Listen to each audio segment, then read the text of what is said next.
Президент Российской Федерации President of the Russian Federation, Mr. Vladimir Putin, President of the Republic of Kazakhstan, Kassym-Jomart, Tokayev, and President of the Republic of Mongolia, Khurelsukh.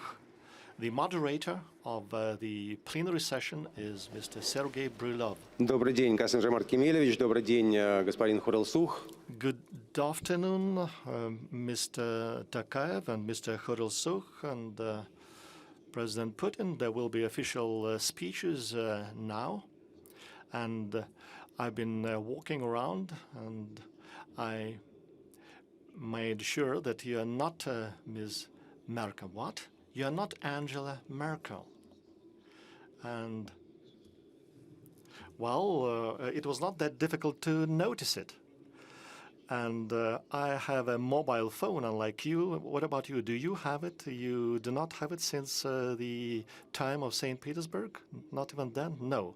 I have a mobile phone, and it reminded me of a certain thing. Some 8 years ago, I had my first interview with you, and it was in the taiga of Ussurisk, and I got carried away, and I like the Far East, and I was at Hassan, Turup, the Zvezda, Komsomolsk on the Amur, and the problem is that whenever you come, they tell us, well, Putin was over here, let's follow his route, and there will be a talk, and let's address to the citizens of the Far East.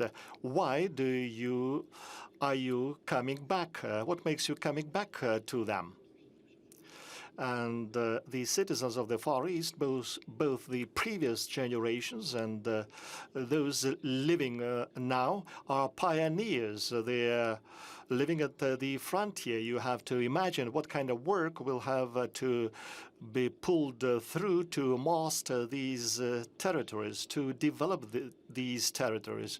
Could you imagine what large scale the work is, and you had to demonstrate the qualities, your courage and enthusiasm, and the current generations are the pioneers as well, because many things that are happening over here are being done here for the first time, and the spirit of the pioneers, those who are the front leaders and make things happen, is an intrinsic feature of people living here. And it is very important, the development of this region is very important for this country. It is very promising for this country, for Russia, for decades ahead and for the hundreds of years, complemented with the Arctic, and it is considered to be part of these territories.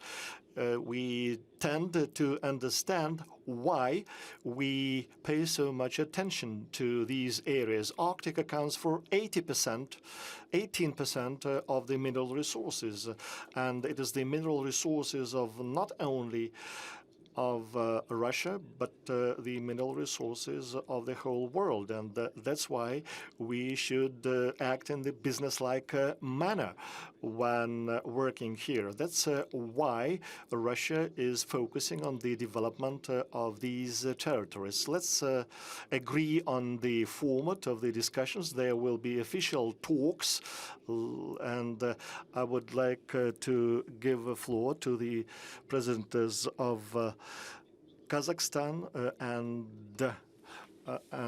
Mongolia. But first, I would like to give the floor to President Putin of the Russian Federation. Thank you, distinguished Mr. Kassym-Jomart Kemelyevich. We have just had an opportunity to talk at the beginning of a major joint project between state authorities of Kazakhstan and Sberbank, the group of Sberbank.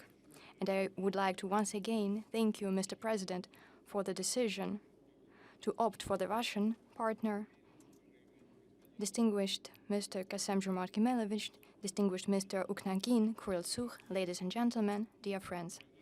I welcome all the participants and guests of the Eastern Economic Forum. After a forced hiatus due to the pandemic, Vladivostok once again hosts company executives, entrepreneurs, experts from dozens of countries of the world. I am glad that our invitation has been accepted by the presidents of Kazakhstan and Mongolia. They are participating in the plenary session through video teleconference, as you can see now. Greetings to the forum were also sent by leaders of China, India, and Thailand. Such wide representation, interest towards developing the Russian Far East, show that the economy is recovering, that it is going back to business as usual, and Russia is open for mutually beneficial partnerships with all the countries of the Asia-Pacific region. I would like to note that the APR, which accounts for a third of world GDP, has for many years been a driver of global economy. Everyone knows it very well. Rates of development shown by the countries of the region consistently surpass the global average. Russia, and here I would like to emphasize that it is natural, but I would like to underscore it. Yet again, Russia is an integral part of the APR, and we will be creating our Far Eastern regions a powerful center of attraction for investment and new economy. Create spaces of opportunity for citizens to implement their most daring business ideas. I would like to emphasize that despite the complicated situation caused by the pandemic and its economic consequences, we did not give up, but on the contrary, we sought to speed up the rates of implementation of long-term plans for developing the Far East. Today, I would like to tell you about some of the current results of this work. At least I would like to start with it. About the decisions that we have already made or that we intend to make to strengthen economy and the social sector of the region. Over the last 60 years, the amount of accumulated direct foreign investment in the Far East almost doubled and reached $80 billion. The industry of the region over those years grew at a rate higher than the Russian average. The industrial growth amounted to 20%, which is the double of the national average. Thanks to new investment support special mechanisms,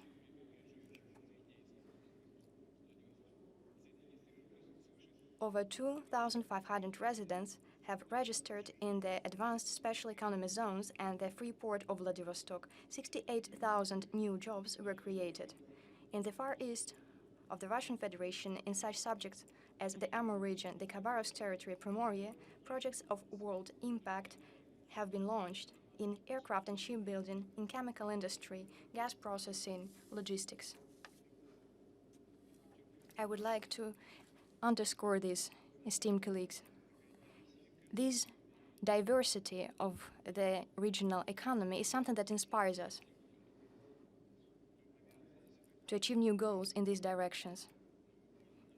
We have well-developed aviation here, both military and civil, shipbuilding, after the Soviet period, have been in decline, but now it is being revitalized. On a new technological base, new products are being created. Long-term plans are underway. Chemical industry is also being developed. I'm not even talking about gas processing. I believe that everyone knows about those projects. It all happens in the Far East. In certain regions, different projects are being implemented. In Chukotka and Transbaikal, major ore and metal fields are being exploited. I would like to commend the work of managing companies on the ground to improve the business climate. A lot has been done here, and I would like to express my appreciation to the heads of regions in the Far East. In 2020,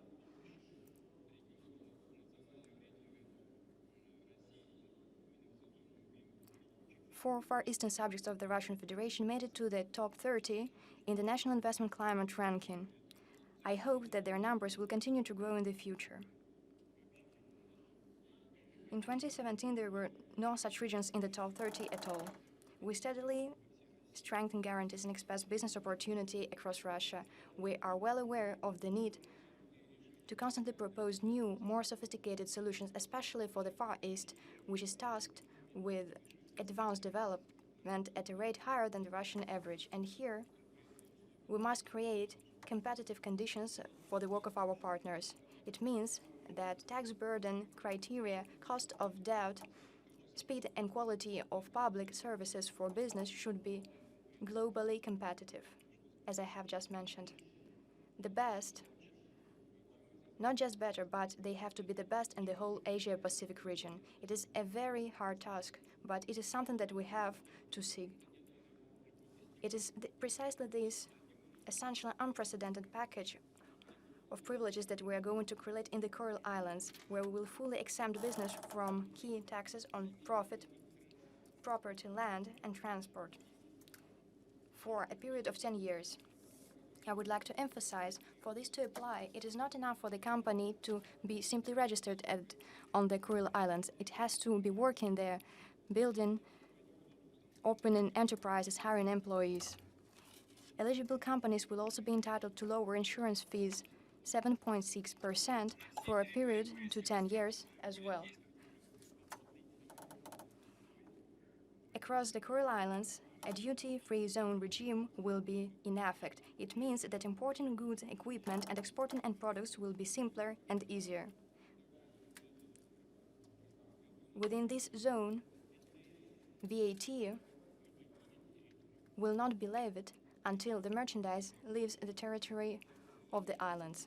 I would like to be clear from the start, this preferential regime will not apply to all types of activities: agency work, manufacture of excisable goods, hydrocarbon production and processing, as well as valuable sea bioresources fishery will be the exception. And it is quite obvious because these types of activities are already an activity that is very profitable.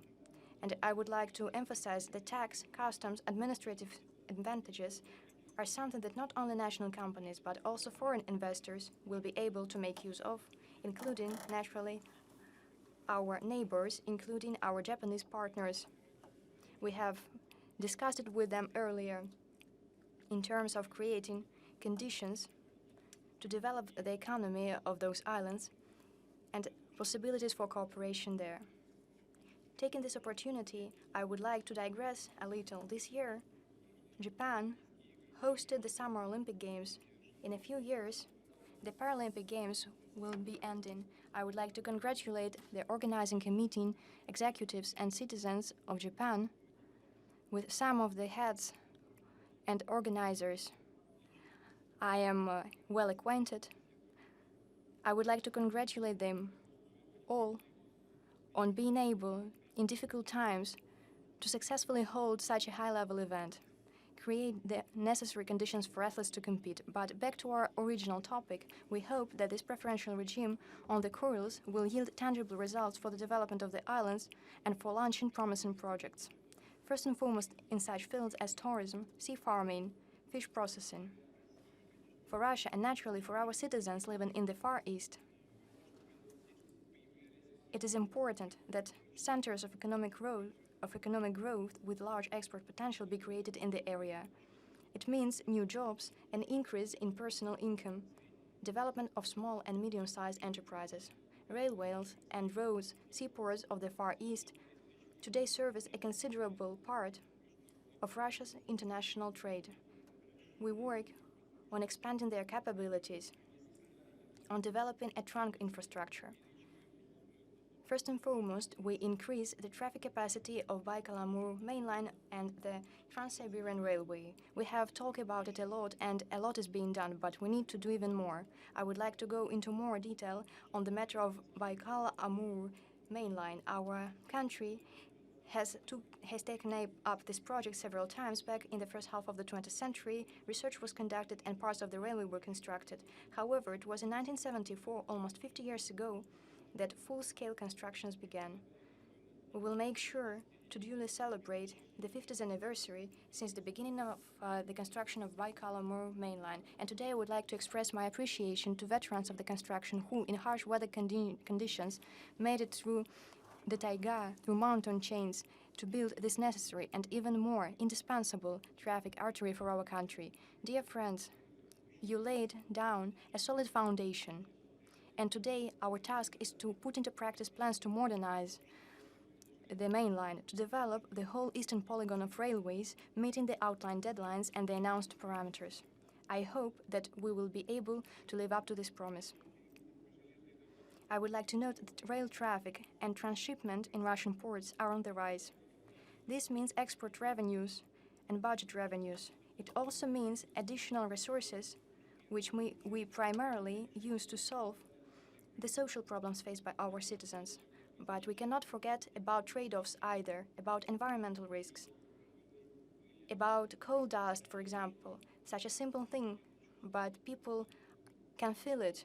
It is not an inconsequential detail. People can feel it, and they are justified in their complaints.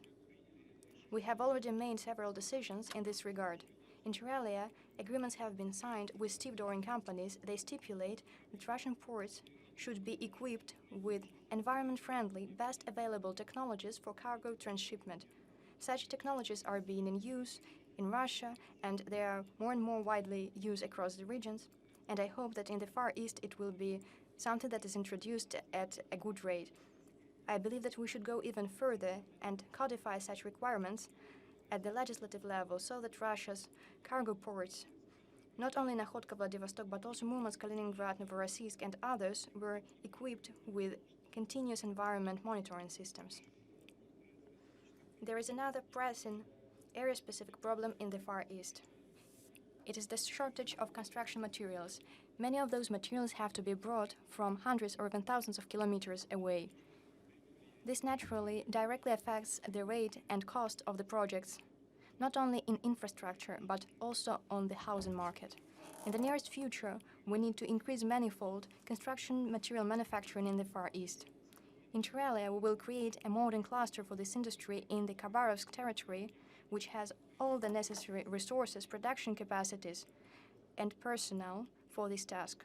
I would like to emphasize that this cluster will serve the needs of the Far East in its entirety, and I ask the government of the Russian Federation, together with our leading companies, Russian Railways, Rosavtodrom, and other major consumers of construction materials, to draw up a proposal on the matter. This work is already being done, but this proposal should be finalized as soon as possible. These modern material resources, technologies that meet the highest environmental standards will be the ones that we use to develop the potential of the Far East, a most important part of global transport corridors. We will also build up the capabilities of the Northern Sea Route. I would like to note that over the last 10 years, the volume of cargo shipping through this route increased tenfold. Not to be mistaken, in 1986, around 7 million tons, and by 24, there should be 80 million tons to be shipped there. And I'm sure that these figures are not something that we cannot surpass. I have met with my colleagues at the sessions as part of the forum, and a suggestion has been put forward to launch along the Northern Sea Line a container line serving as a regular all-year shipping lane. I have already explained my position, and I will reiterate it. It is important to analyze and assess the prospects of such a transport corridor. It is very important. We should do it, and we will do it. But first, we need to work out all the technological issues. We need an infrastructure, ensure security, and so on and so forth. But this, undoubtedly, is the future for shipping from Asia to Europe and on the way back. We need to analyze the possibility of starting regular passages to ship cargo between Vladivostok and St. Petersburg as soon as next year in order to test out the route and form and establish the cargo base. Distinguished colleagues, the strategic vector of developing the Far East is the new economy. Those economic, scientific, and technological development directions that define the future, set long-term development trends. in entire fields, countries, and regions of the world. And here, a whole new range of opportunities opens up for international cooperation. Opportunities to see the development of traditional economy, fields and sectors in a new light. For the Far East, with its vast territories, remote populated areas, the matter of reliable, environment-friendly energy sources, including autonomous ones, is highly important. Such projects are already being implemented. For example, in Chukotka, the academic Lomonosov floating nuclear cogeneration plant is operating. In Buryatia, the Tereyskaya solar power plant with a capacity of 90 megawatts has been launched. In Nakhodka and the Amur region, there are plans to produce methanol, which can be used not only as feedstock for chemical production, but also as next-generation fuel, primarily in sea shipping. I ask the government, along with regional authorities, to do their utmost to assist in implementing those projects. With modern technology and with an eye towards the appearance and development of new markets, we need to use the energy potential of Far Eastern seas. One of such projects can be the construction of the Tugur tidal power station in the southern part of the Sea of Okhotsk. Along with other industrial projects, here in the Far East, we can create a powerful industrial cluster to produce green hydrogen and ammonia, demand for which, for decades to come, will steadily grow, particularly here in the Asia-Pacific region. Naturally, to implement those plans, it is necessary to embrace and introduce breakthrough technological decisions in transport, energy, and other fields. This is a serious challenge for our economy and science. I charge the government with analyzing all the aspects of creating in the Far East a center for green hydrogen ammonia production, including a technical and economic feasibility study of such a project, as well as participation of foreign partners, first and foremost from Japan and China. We all, and these countries are leading economies of the world, and we all make big commitments to preserve our nature. I would like to know that such projects are in line with global and Russian climate goals. And in this context, I would like to turn to climate projects that we intend to actively promote in the Far East. Sakhalin region, as is already known, but I will say it, the Sakhalin region will soon become a platform for a pilot project that will allow us region-wide to work out issues related to emission control and greenhouse gases absorption. As part of the experiment, major organizations will submit carbon reports reflect the results of their climate projects. The goal that we set is quite concrete. By 2026, Sakhalin should achieve carbon neutrality. It means that the amount emitted should be equal to the amount absorbed. I would like to remind that by the 1st of July next year, the government should prepare the complete regulatory framework for implementing in Russia climate projects and using carbon units. This must be done in accordance with international standards. We will discuss the workflow with the government separately in the nearest future. I believe that in October we will be able to do it. Here, I propose to think about extending the experiment on green gas emission control to other regions of Russia. I know that some of them have already shown interest. What else can I add here? The Arctic region has great influence over the global climate. We need to understand and predict the processes at work here, and for that we need a solid foundation, precise scientific data. In this regard, I ask to speed up the creation of a national permafrost monitoring system, finalize the regulatory framework for its launch by the end of next year. Right now, Russia is presiding over the Arctic Council. As an important initiative, under our chairmanship, we propose to organize an international expedition to the high latitudes in the Arctic. The base of the expedition will be the North Pole drifting research station fitted with all the necessary equipment. The station itself will be located on a unique ice-resistant platform. Right now, it is under construction in St. Petersburg, and it will be put into service in the closest months. Distinguished colleagues, dear friends, the purpose, value, and significance of all our plans that we intend to implement here have less to do with exploiting natural riches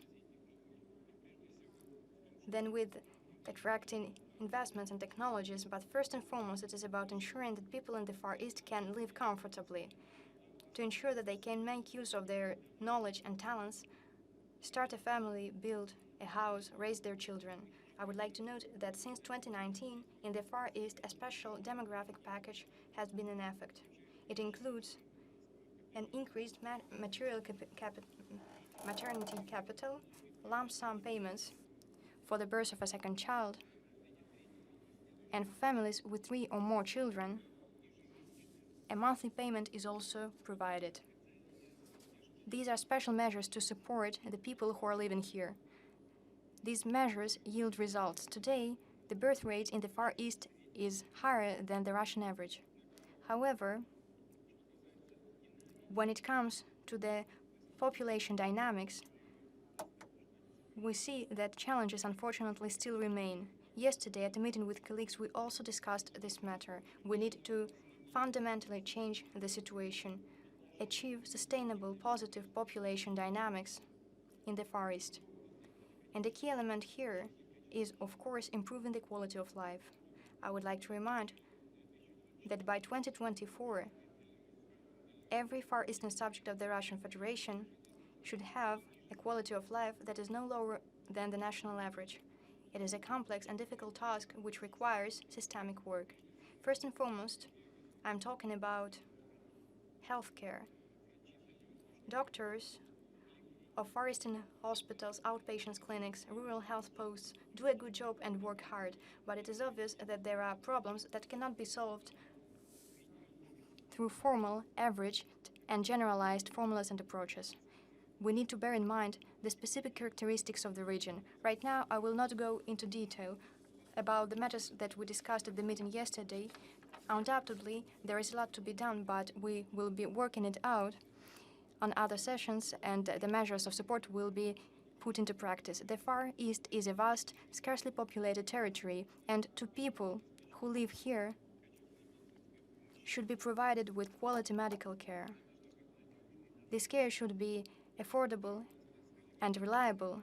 Yesterday, with colleagues from the federal government and heads of Far Eastern regions, we discussed the proposal by United Russia and made several important decisions in this regard. First, we will further increase spending on healthcare in the Far East, primarily its remote and underpopulated areas.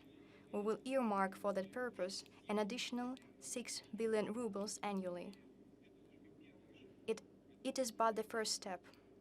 Second, it has been agreed to extend the Unified Subsidy Program. Under the program in the Far East, 476 social facilities have already built with federal funds, and 700 facilities have been repaired. We are talking about schools, kindergartens, outpatient clinics, sports centers, and rural health centers. Next year, Far Eastern subjects of the Russian Federation for the program will receive an additional $20 billion rubles. At least half of that will be spent on developing the healthcare infrastructure. I would like to emphasize these funds will be added to the 57 billion rubles that are to be put into the program meant to modernize the primary care in the federal district. And here is another task important to the whole region. Out of 2,500 post offices operating in the Far East, 80% are located in remote, populated areas. Out of them, 3/4 require repairing and renovating. As you know, I supported the proposal made by United Russia to modernize and expand the services provided by postal offices so that our citizens could use them to get public services, remotely procure necessary goods, including food and medicine. Large-scale renovation of postal network infrastructure across Russia will begin in the nearest future. Pilot projects in the Far East start in Primorye, the Khabarovsk territory, and in Buryatia.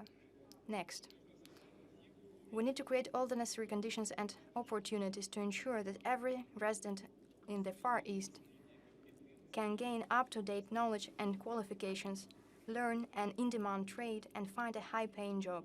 I would like to remind, as proposed by United Russia, we need to launch the school major repairs program. In the next 5 years here in the Far East, we intend to repair over 1,000 school buildings. Moreover, as part of the school construction program, by the end of 2023, we will add 21,500 new student places. What else I would like to note? The number of school graduates in the Far East is growing. However, many of those graduates leave to study in other regions.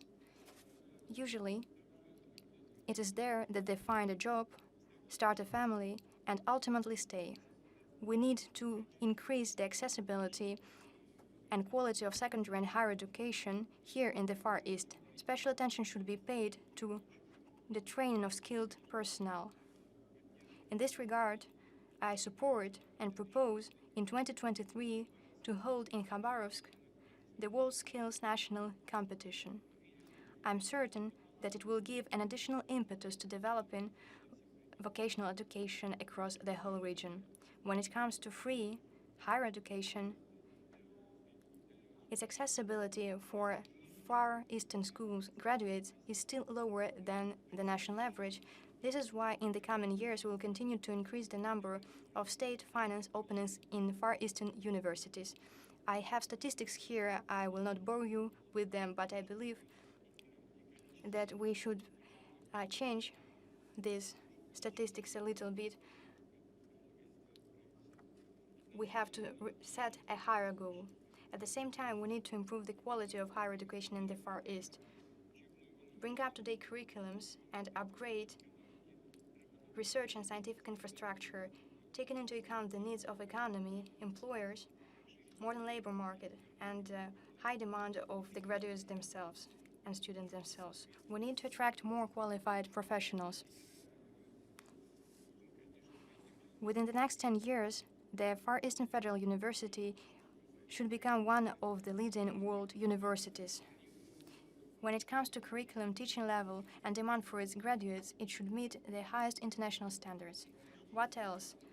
For young specialists and their families, and for all the citizens as a whole, is the housing matter, its quality and affordability. Since 2019, in the Far East, a special 2% mortgage program has been available for families and those who are building their home, including at a plot of land received under the Far Eastern Hectare program. Around 24,000 families have already managed to solve their housing problems with this credit. There is a proposal to expand this program through other categories and other specialists, I would like to say, that are in high demand in the Far East. In the nearest future, we will consider this proposal with the government. At the same time, I would like to note that the housing prices in the Far East over the recent years have grown. On the market, there is a lack of good quality, affordable offers. I would like to remind about the goal we set. By 2024, there should be a 1.6 increase in housing construction in the Far East compared to 2019. I ask the government, along with heads of regions, to work out what additional steps need to be taken in order to incentivize housing construction in the Far East. Adding to that, it is important to solve housing problems and quality of life issues in a holistic way. And here, the launch of the renovation program for Far Eastern cities is long overdue. I would like to emphasize we are not talking about simply giving residential areas and public spaces a new look. It is important to set the vector of long-term development for cities. Instead of concentrating around large factories and production facilities, they have to become cities where attention is focused on the person, their needs, comfortable conditions for lives and development. where there is place for new ideas, initiatives, and projects for the economy of the future, where the public transport is comfortable and environment-friendly. We should not forget about such cities as Tinda, Severodonetsk, which are very important for the development of the Baikal-Amur main line. Such programs have to be implemented with a close dialogue with its residents, and we must be responsive to their interests and requests. We must make use of the instruments and mechanisms that we have launched recently. I mean infrastructure budgetary credits, subsidized bonds of the Domorev's Institute and the Well-Being National Foundation. We also have to actively use the opportunities provided by the Public Transport Renovation Program, as well as the Far Eastern Concession Mechanism, when their city infrastructure, including the communal infrastructure, is being funded from private investors, while the state makes it its obligation to reimburse the investments. Development programs and master plans for each and every of those mentioned cities we need to prepare within the coming next 2 years. The first few are proposed to consider and approve at the next Eastern Economic Forum. Distinguished colleagues, the development of the Far East is a unique goal, a goal unique in its complexity, scale, and significance. At the same time, it is one of the most promising directions of work. For large global companies, medium-sized enterprises, beginning entrepreneurs, for young specialists, and for experienced professionals, this is a very interesting endeavor. I would like to reiterate, advanced development of the Far East is our long-term absolute priority. It is the common responsibility and job of the government regions, all levels of authority, our largest companies, both public and private. The Far East is a region with special geography, climate, and nature. Here, they value courage and resilience. Those who live in the Far East have a special kind of character and a strength of mind, as I have said at the beginning of our meeting. They know how to set lofty goals and how to achieve them. We do our best to create in the Far East more than comfortable life conditions for people, increase the income and the well-being of the families living here. I'm convinced that we will be able to achieve those results if we act together. And I hope that you will be actively working on this track. I wish you every success. Thank you for your attention.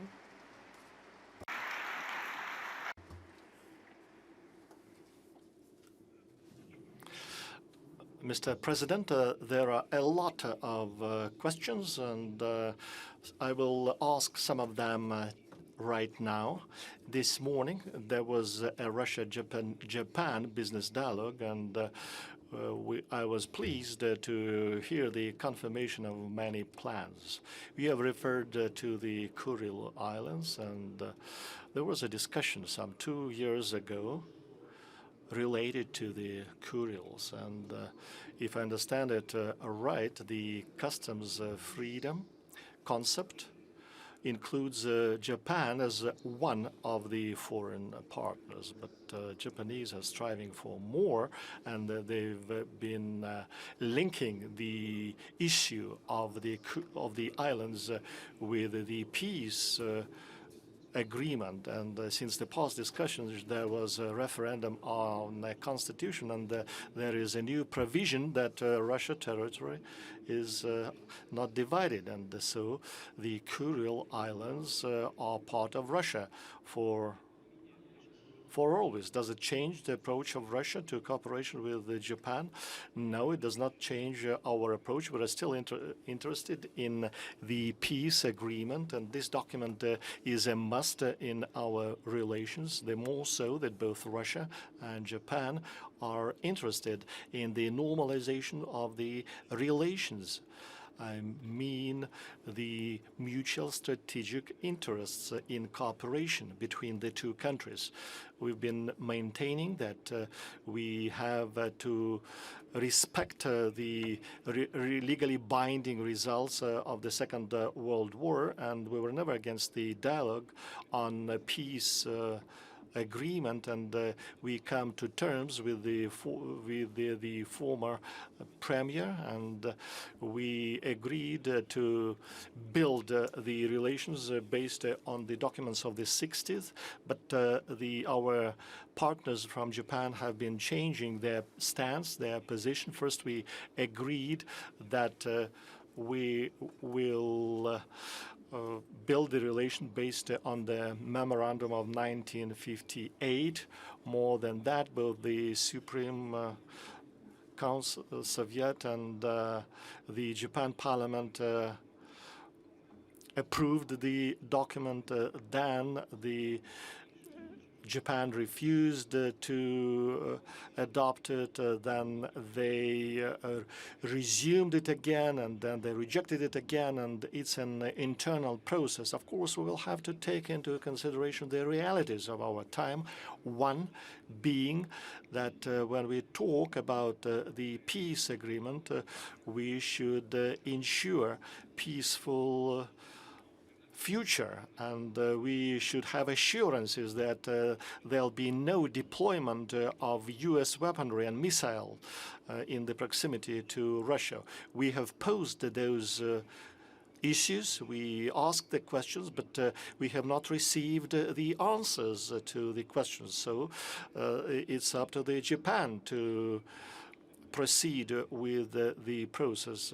So we have been discussing on the certain implementation of the Japanese proposals, and we started the work to set up the conditions for economic and business activity. The proposals that I have expressed, these are not actually the proposals, but the plans, what we shall do about the Kuril Islands, but those are meant for the implementation of the agreements. But does that mean that the Constitution makes the declaration of 1958 void? And we should analyze the declaration and compare it with the provisions of the constitutions to make conclusions. And we continue the addresses, and the floor is given to Mr. Kassym-Jomart Tokayev, President of the Republic of Kazakhstan. Dear Vladimir Vladimirovich, dear participants of the forum, first of all, I would like to express my appreciation to President Putin for the invitation to speak at the authoritative Eastern Economic Forum, and it is the venue of dialogue on the most burning issues of economic cooperation. And the substantial talk that was delivered by President Putin is another evidence of that. The Far East has a unique potential, and it was declared a national priority for the period of the whole 21st century. And the Far East, for us, is not something far away, alien, and I used to live in Blagoveshchensk, Khabarovsk in the 80s, and taking part in the border negotiations with China. And it means a lot for Kazakhstan, for us as a strategic partner, because it connects Eurasia with the dynamically developing Pacific Asian, and half of the population live there, and it accounts for 2/3 of the GNP. And I am of the opinion that the Asia-Pacific is the center of the economic activity, and Kazakhstan is the largest economy of Central Asia. It aims to strengthen its presence in the region, and it reflects the essence of our work with our partners in Asia.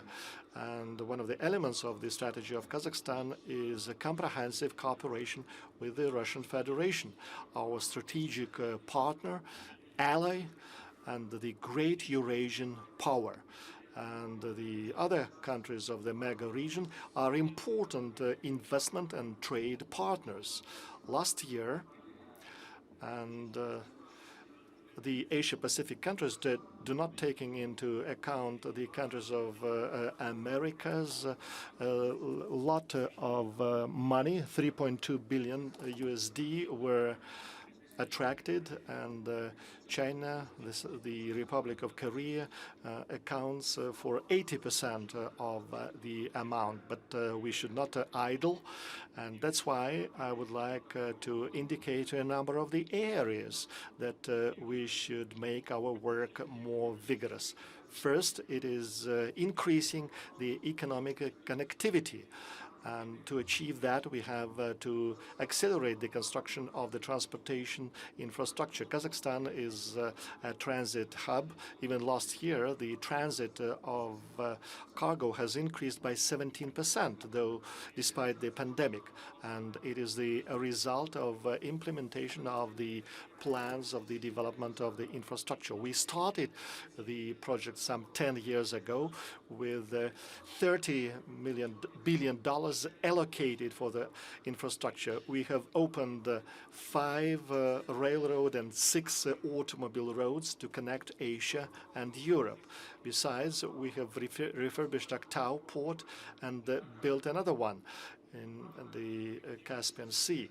And we should emphasize the cohesion of our plans with the activity of the Eurasian Economic Union and the activity of China on the other side. And there is a synergy to develop the continental transportation systems. And there is the fastest transit route to deliver cargo from Asia to Europe, and now it's not only coming from China to Europe, but in the opposite direction.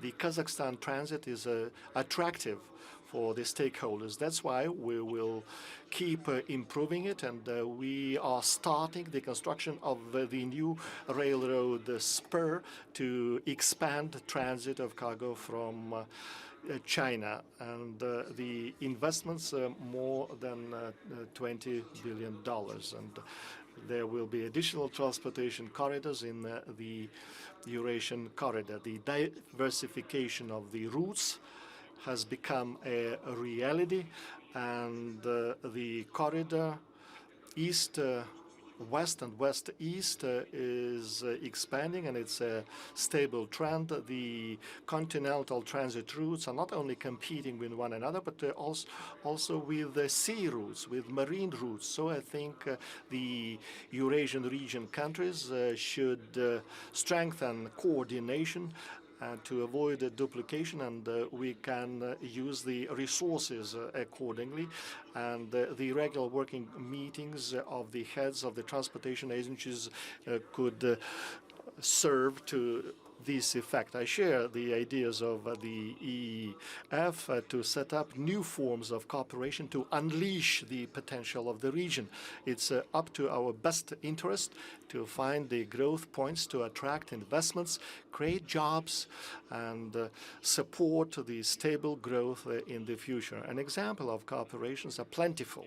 For example, in Chukotka, Kassym company from Kazakhstan are implementing a project of BAIM enrichment complex. It is one of the largest fields in the world, and it is possible to make use of the disruptive technologies to make use of the fields that were not considered profitable some time ago. That's why I would like to thank you, Mr. President of Russia, and to your government for the support given. There was an MOU signed between the Republic of Kazakhstan and Sberbank to set up the digital governance platform. It's a high-quality breakthrough in the strategic partnership between the parties, and I think it's a manifestation of the high confidence that exists between Russia and Kazakhstan. Another example is a joint production of Sputnik V vaccine in Karaganda. And there is cooperation at the financial center of Astana, and there are more than 20 Russian companies participating, and we are cooperating in open space, and there is a work ongoing on remote Earth probing, and that's why they are modernizing the facilities. There is a high level of interaction in the oil and gas industry. And in addition to the existing projects, in 2021, there was an agreement signed with Tatneft and Lukoil. And another vector of cooperation is the construction of the solar panel stations. And the group of companies of Terrell has implemented 7 projects of total 240 megawatts. And the construction of the tire production facility was kicked off, joint production with Lada company, and a number of the documents were signed to start the innovative projects by such companies as Kamaz, and I would like to take note of such an useful format of cooperation as the Regional Cooperation Forum. Next meeting of the forum is to take place in Kazakhstan. We hope the representatives of authorities and business from the Far East will take part in the meeting of the forum. And China is also a strategic partner of Kazakhstan.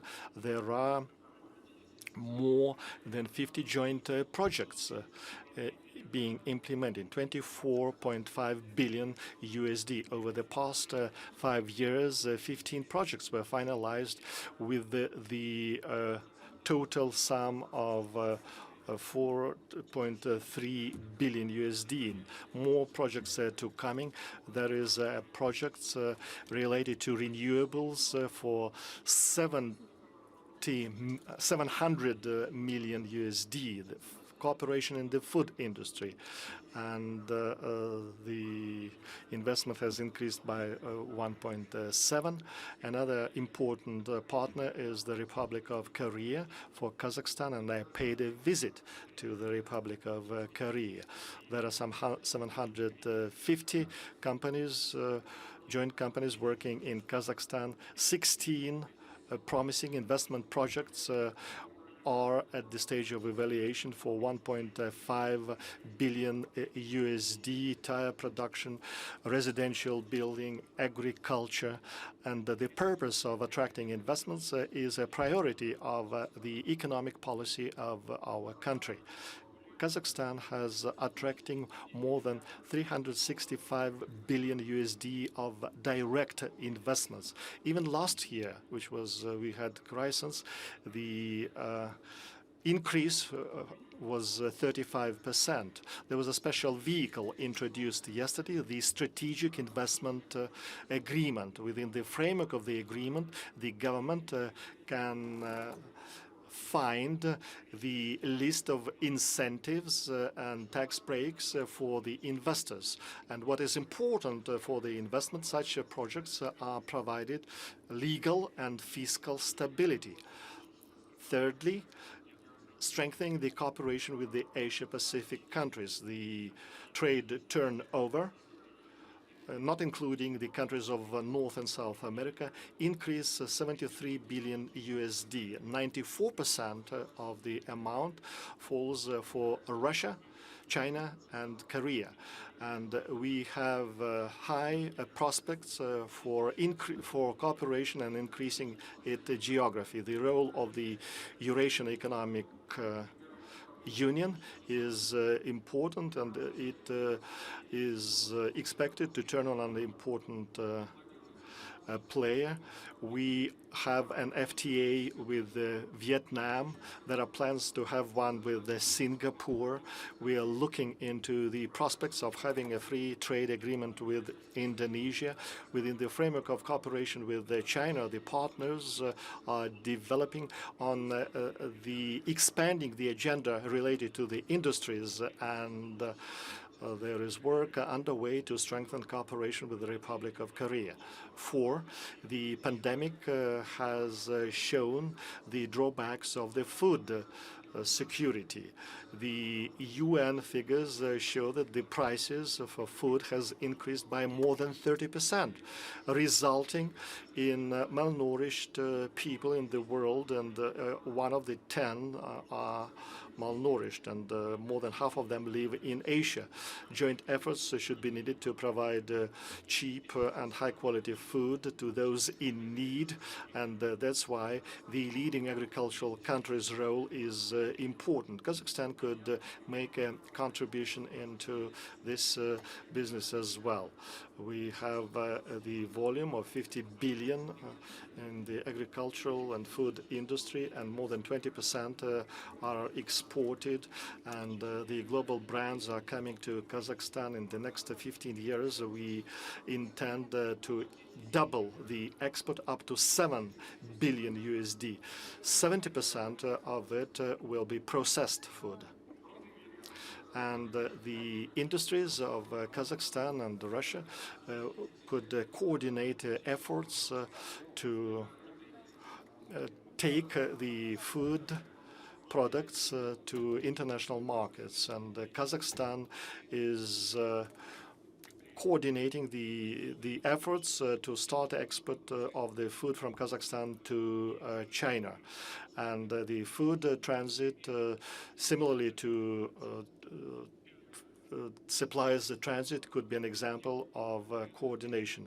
One of the important topics is to make a switch to low-carbon development, and there are efforts undertaken globally.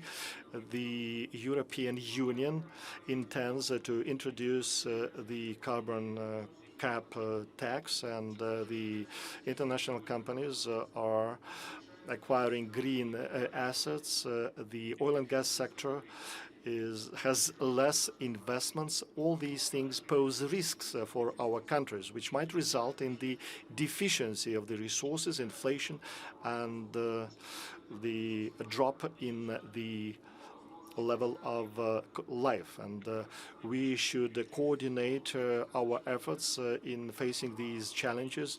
We will have to live through the transformation of the economic way of life, and it's a challenge for the national economically. Both at the regional and international level, it is only possible to be a winner if we act jointly. Kazakhstan intends to become carbon neutral by 2060, and we are increasing the share of the renewables in the energy mix. At the moment, it is 3%. And by 2030, the share of the renewables will come up to 15%.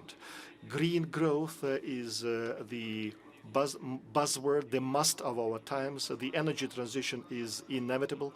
In my address to the people of Kazakhstan, I have set the task of studying the issue of starting the nuclear energy sector in Kazakhstan. And of course, we should study the requirements of the people and business. I think it is high time to look closely into this matter, because Kazakhstan is in need of the NPP. And taken into account that more than 60% fall for the nuclear energy, and I think these countries face the issue of transition to green energy. It is important to interact on the issues of green carbon neutrality. Despite the progress in technologies and the quality of life, the world is more vulnerable in terms of safety and security, and the existing mechanisms that are supposed to provide consensus fail both internationally and regionally. Kazakhstan adheres to the principle Eurasia is our common home, and we are prepared for constructive cooperation in all these spheres. The states of our unique continent should be a cohesive community for making a better future through mutually beneficial cooperation and trade, and this approach will provide an impetus to the development of global and regional cooperation, fomenting the new growth points in the economy. Thank you for your attention.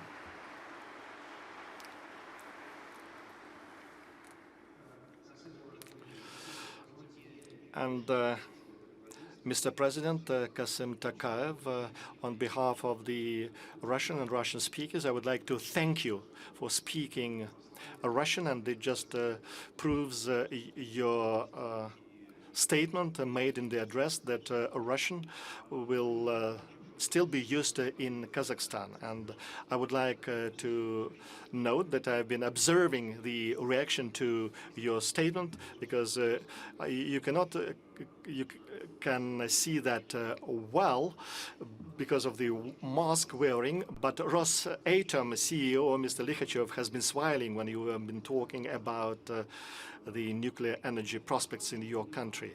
And in one of your address, you have referred to Afghanistan, and you have stated that the situation in Afghanistan is both a threat in terms that there might be insurgents at Taliban crossing over the river, and you have referred to the risks as well, and you have been working as a diplomat, and so you were vague. Could you please deliberate? And when you referred to the threats and risks, the threats and risks coming from this country are obvious. There's a lot of weaponry and armament left over by the U.S. More than $80 billion were spent on that. There is a threat of the refugees coming from this country, and we have a common approach on this sensitive issue together with the Russian Federation and with the countries of the Collective Security Treaty Organization. And there was a meeting of or summit of the CSTO initiated by President Putin, and we have discussed all the issues related to Afghanistan, and we took a decision to have a consolidated position regarding the risks and threats coming from this country.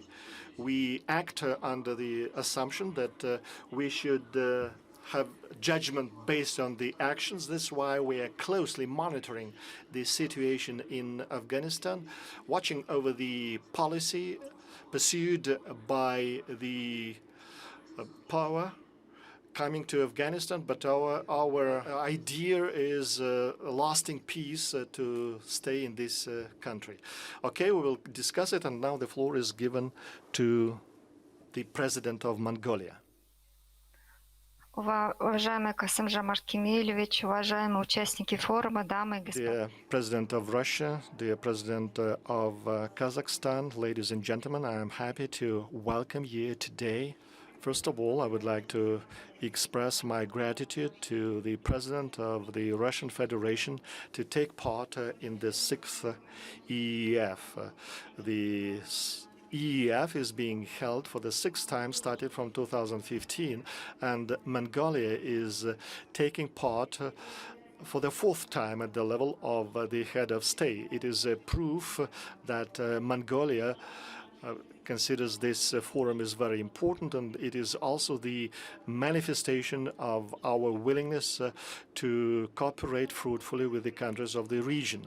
And the number of the participants of the EEF is growing continuously, and they got that together to exchange views, and we have here the representatives of the business, social and economic circles and the community discussing the economic issues as humanitarian issues as well.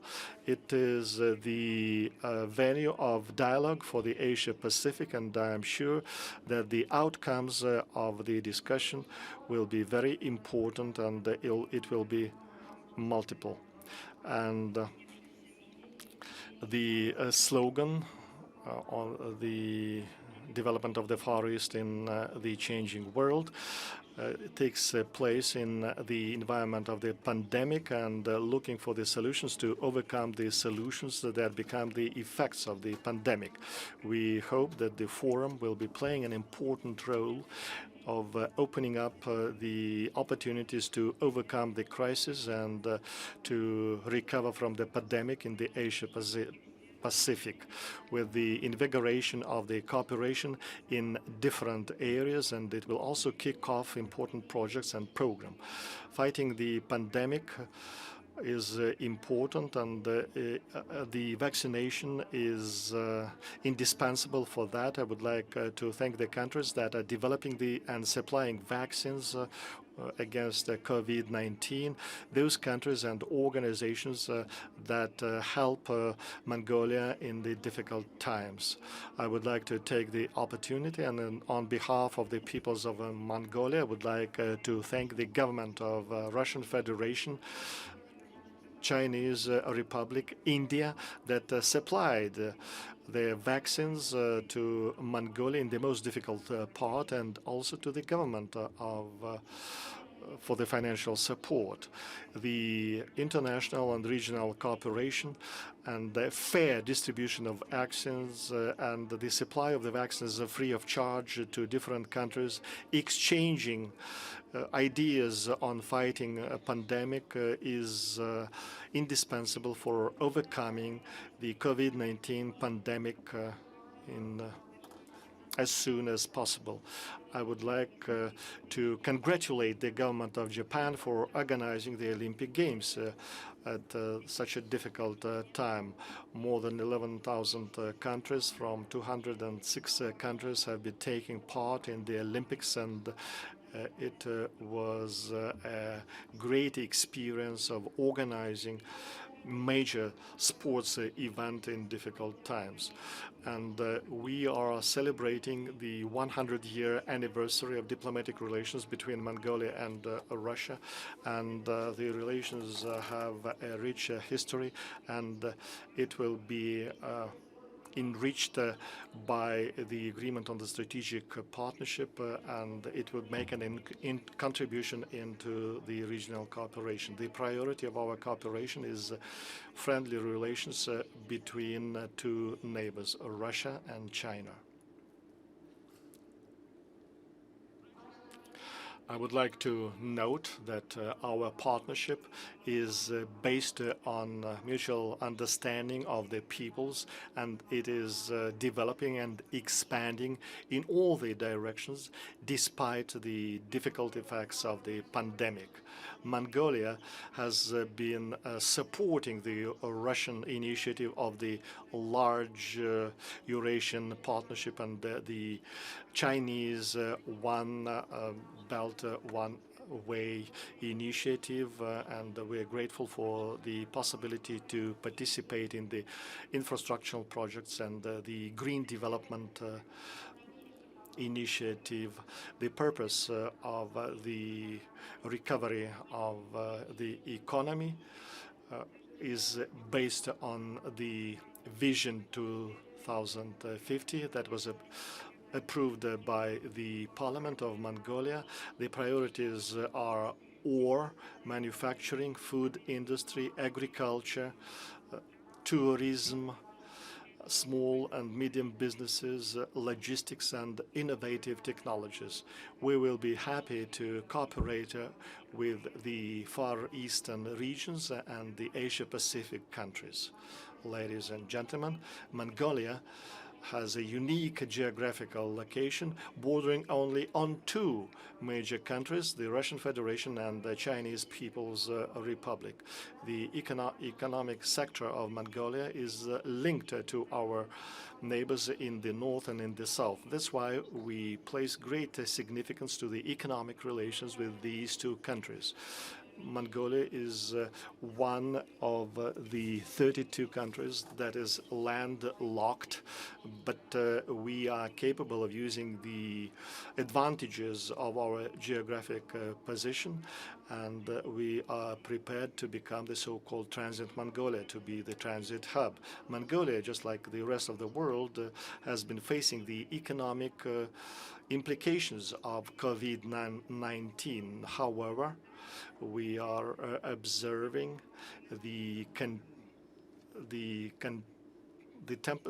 recovery of the economy for the first 2 months. Between 2017 and 2019, the GNP has been growing by 6% annually per annum. Besides, The external trade had a proficiency of 1.2 billion. The foreign investments in the amount of 230 billions were stable. We did manage we managed the state debt, the currency volume has been growing, and there were favorable conditions to maintain the inflation at the low level. In between 2020 and 21, with the slowdown of the economic activity, the economy of Mongolia faced great challenges as well.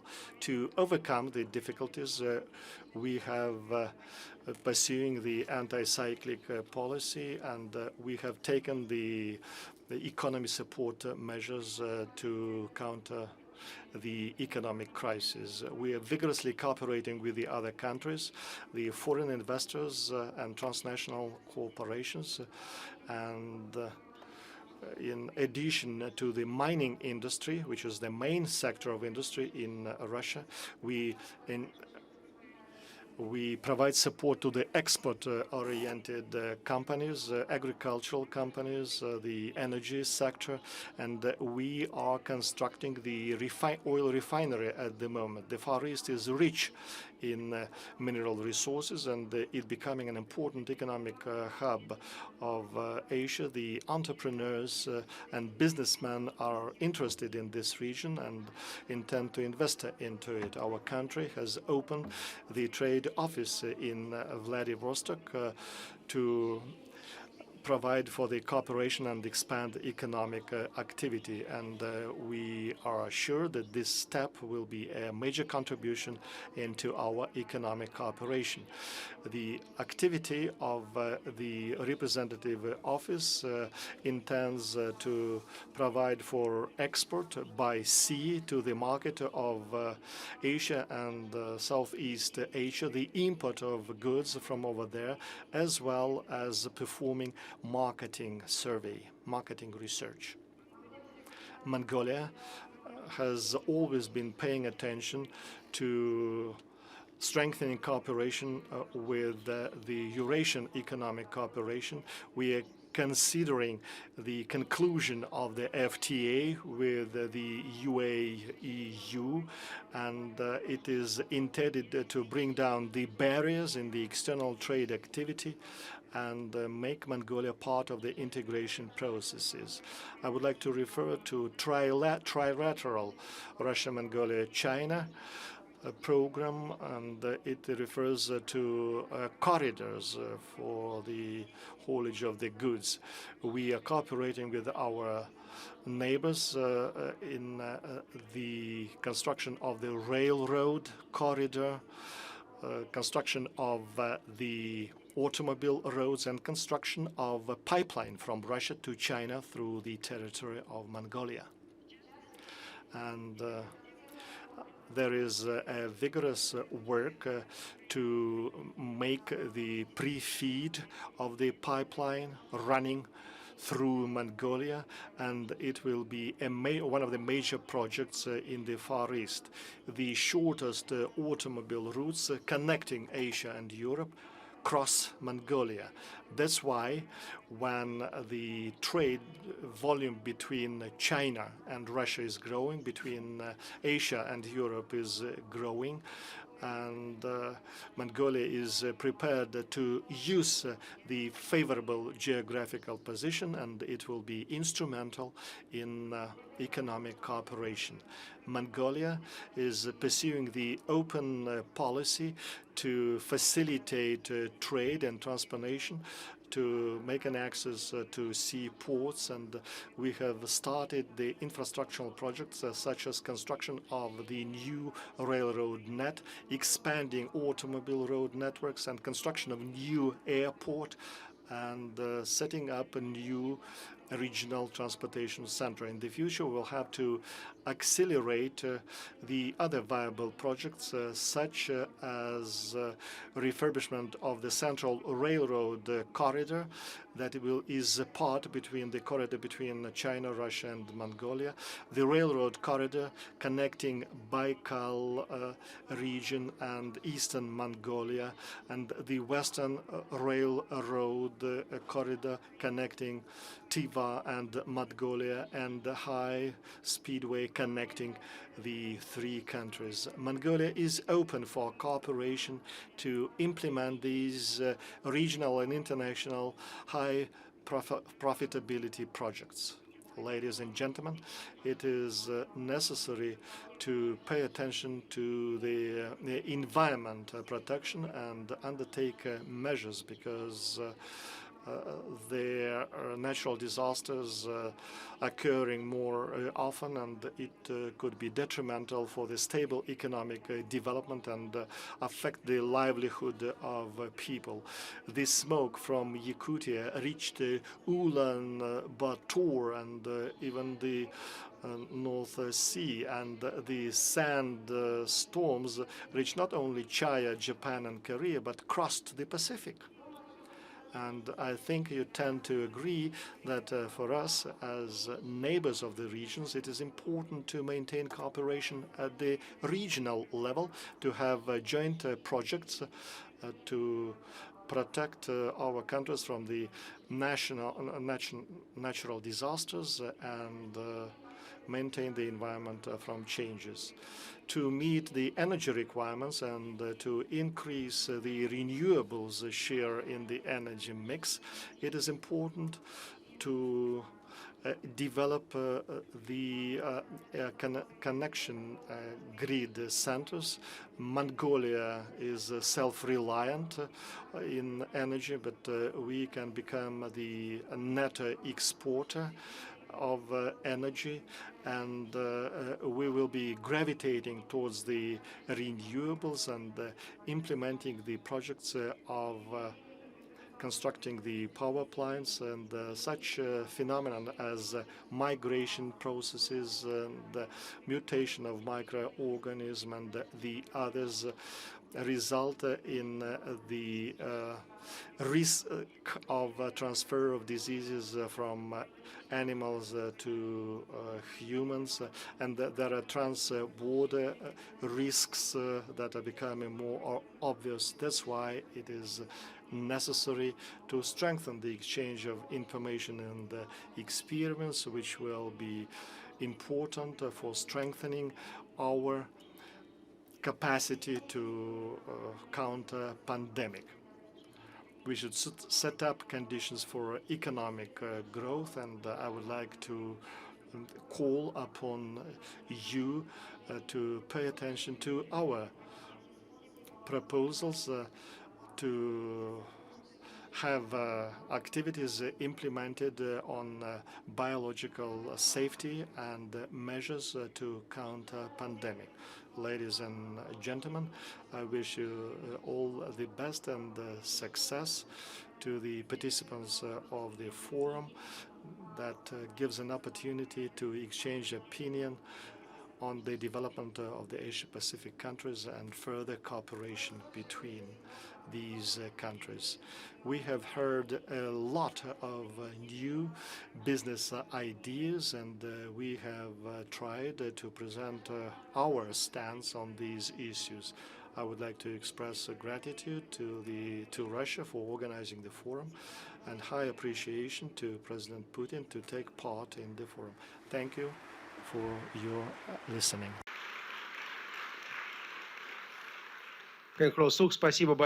Thank you very much, Mr. President. Well, very soon we will see implementation of the project by Gazprom, and I guess you will be able to see it even from space, this Trans-Mongolia pipeline. But so far, we can enjoy the beauty of the Ulaanbaatar and the beautiful steppe all around it. And around the steppe, you would see those diverting routes and roads and pathways that we see the nomads walking. How have you been doing vaccination, I'm curious? Were you trying to catch them all along the steppe? How willing are Mongolian people to get vaccinated, actually?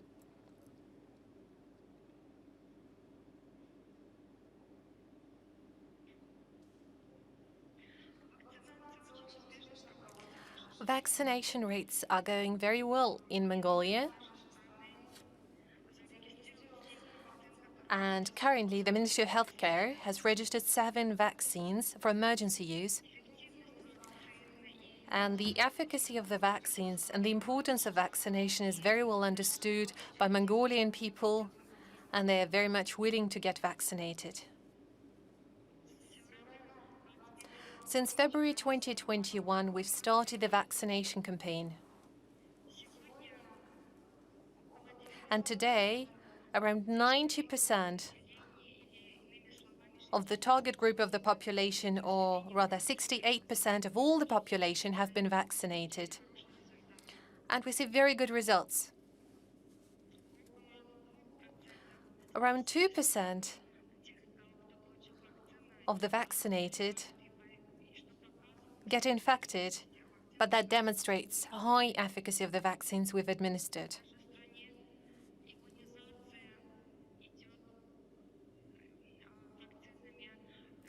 We vaccinate people of Mongolia with the vaccines produced by China, AstraZeneca, Sputnik V, and Pfizer. And all of those vaccines demonstrate good results. In the future, based on the recommendation of the WHO, we will further analyze the issue of vaccinated children starting from the age of 3 up to 17. And the most difficult question in this regard is raising trust of people towards vaccination. That is a general problem shared not just by Mongolia, but by the people of all around the world. And therefore, at the international level, we really need to unite our efforts to make sure that the vaccines are getting acknowledged internationally. 90% of the population vaccinated. Well, it looks like everyone is split into 2 teams. The countries that produce vaccines on their own and they need to persuade people to go and get vaccinated, and the second group who has to persuade people to go for it. Well, now it's very interesting to hear this conversation. While I was flying to Vladivostok just several weeks before, I went to Uruguay, to Latin America. We're shooting a movie there, and we were trying to draw some parallels between the quarantine that they were having in the country at the time of yellow fever. And now, I would say this is virtually the only country in the world where you are acknowledged to be vaccinated if you have been vaccinated with a vaccine that is acknowledged in the country of your permanent residence. So the issue of vaccination is not politicized there at all. So if you live in Russia and if you're vaccinated with a Russian registered vaccine, you are acknowledged vaccinated. But we'll talk about that later. And I would like to give the floor to the president of the country that produces vaccines, and they vaccinated 83 billion people. I obviously am talking about People's Republic of China. But before I give the floor to the presidency, I'd like to draw your attention to the latest news of the 24 hours, when China stated that despite the fact of the pandemic, and actually having combated the pandemic to a large degree, they're also opening up the Beijing Stock Exchange, additionally to what they have in Shanghai and Hong Kong. And of course, I would like to congratulate our Chinese colleagues at that. And now let us please listen to the address by the presidency. 尊敬的普京总统 Your Excellency President Putin, ladies and gentlemen, dear friends, I wish to thank President Putin for his gracious invitation. It is a great pleasure to address the Eastern Economic Forum again after 3 years. Today, we mark the 76th anniversary in the anti-Chinese war and the 76th anniversary of the Second World War. On the 25th of August, I spoke with President Putin over the phone. We both agreed that the international community must defend firmly the victorious outcomes of the Second World War, safeguard the truth of history, and stay committed to taking history as a mirror to open up a brighter future.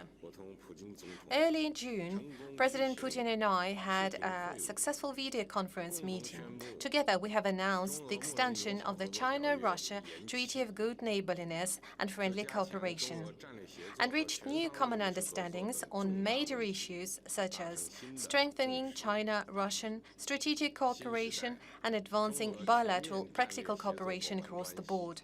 The China-Russia Comprehensive Strategic Partnership of Coordination for a new era boasts strong momentum and broad prospects. As we speak, the international landscape is going through profound transformation. The COVID pandemic keeps raging with frequent flare-ups, and the world economy faces a daunting recovery. This presents regional cooperation in Northeast Asia with both stern challenges and important opportunities. It is only right that all parties ground themselves in regional realities while adopting a global perspective, join hands to tide over the difficult time and plan for common development. We need to offer each other help to overcome the pandemic. We need to intensify cooperation in vaccine research, development and production, provide more public good to the international community, and firmly reject any politicization of COVID vaccines and origins tracing, and strive to build a global community of health for all. We need to redouble our efforts to advance mutually beneficial cooperation. We need to deepen the collaboration between the One Belt, One Road initiative and the Eurasian Economic Union, support the innovative development of the digital economy, jointly tackle global climate change, and promote social and economic development in the region. We need to form synergies to safeguard regional peace and stability in the region. We need to narrow differences and build consensus through dialogue and exchanges, embrace the concept of common, comprehensive, cooperative and sustainable security, and work for a harmonious and tranquil homeland for us all. This year marks the 100th anniversary of the founding of the Communist Party of China, and China has started a new journey towards fully building a modern socialist society. We are ready to work with all parties to uphold true multilateralism, advocate trust and harmony, promote win-win cooperation, and march with firm steps towards the goal of building a community with a shared future for mankind. Thank you for your attention.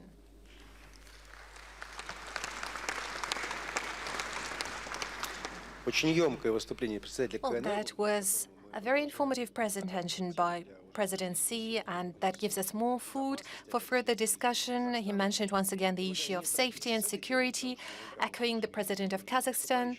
We don't have to rush towards that. I'm sure we'll discuss that further. But I'd like to remind us all of the events of the previous week, when we've seen the collective report being published by the security services of the United States, who stated that there is no proof showing that the coronavirus was coming from a Chinese laboratory or a Chinese open market in Wuhan.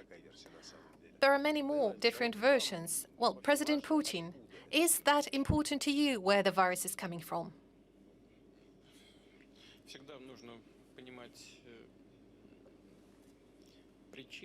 Well, it is always important to understand the reasons of any event, and finding and tracing the origins is important, but it is not proper and adequate to politize the origins.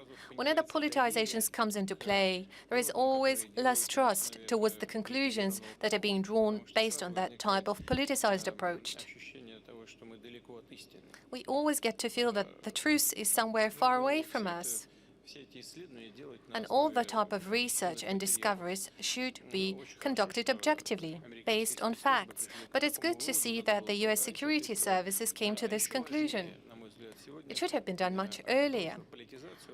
And it is also important to join forces to fight against the pandemic and its consequences. It is extremely important for the humankind. And in this connection, I'd like to say the following. Those people who are trying to politicize the situation are making colossal and dramatic mistakes in combating the pandemic. What I'm trying to say is that the opportunities for vaccination are mostly taken advantage of by the developed economies. This is where the majority of the vaccines are being produced, and they're being provided for protection of their respective citizens. And very, very little is being done to protect the humankind as a whole. And that is very bad for the manufacturers, first and foremost, because as a boomerang, it would come back to them, because the pandemic would be always in there around the globe, because we need to get everyone vaccinated to get the protection for the whole humankind. Unless we vaccinate African continent, we won't be able to combat the pandemic. And secondly, there are always humanitarian issues. We keep hearing about the so-called collective West, about the necessity to humanize international relations. Well, where is it? Instead of eliminating all the restrictions connected with the pandemic, at least in terms of spreading the medication, the vaccines, distribution, and supporting the countries that are in need, well, take the example of Iran. I don't want to go into politics now, but this country needs help badly. But no restrictions are being lifted, no sanctions being lifted, even in these situations. No discussions going on that. And take the example of other countries. Consider Venezuela.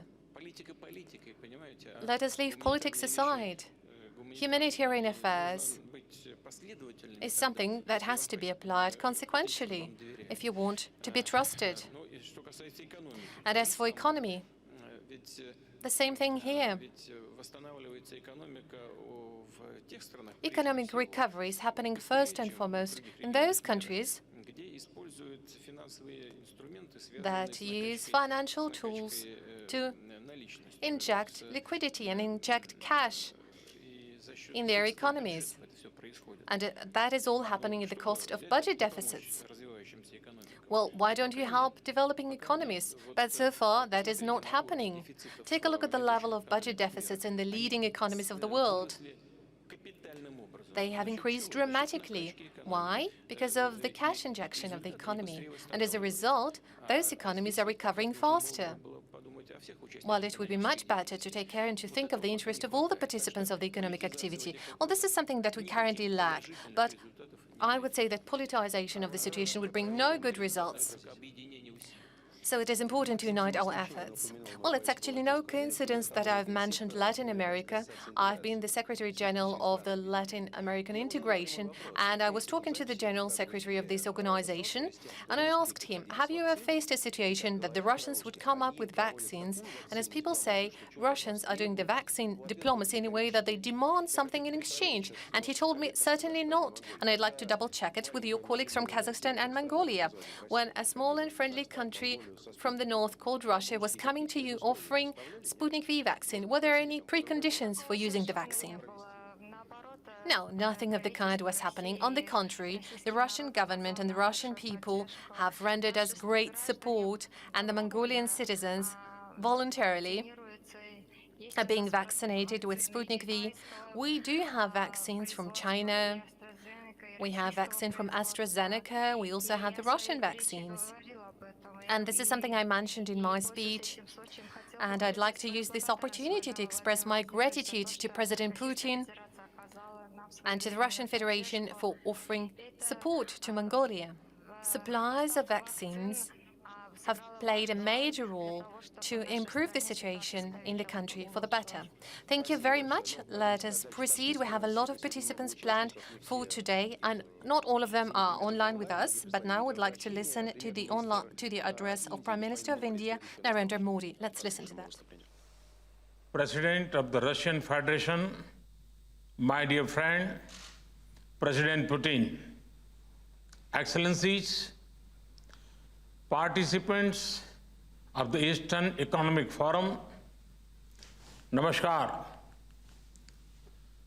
I am delighted to address the Eastern Economic Forum and thank President Putin for this honor. Friends, in Indian history and civilization, the word Sangam has a special meaning. It means confluence or coming together of rivers, people, or ideas. In my view, Vladivostok is truly a sangam of Eurasia and the Pacific.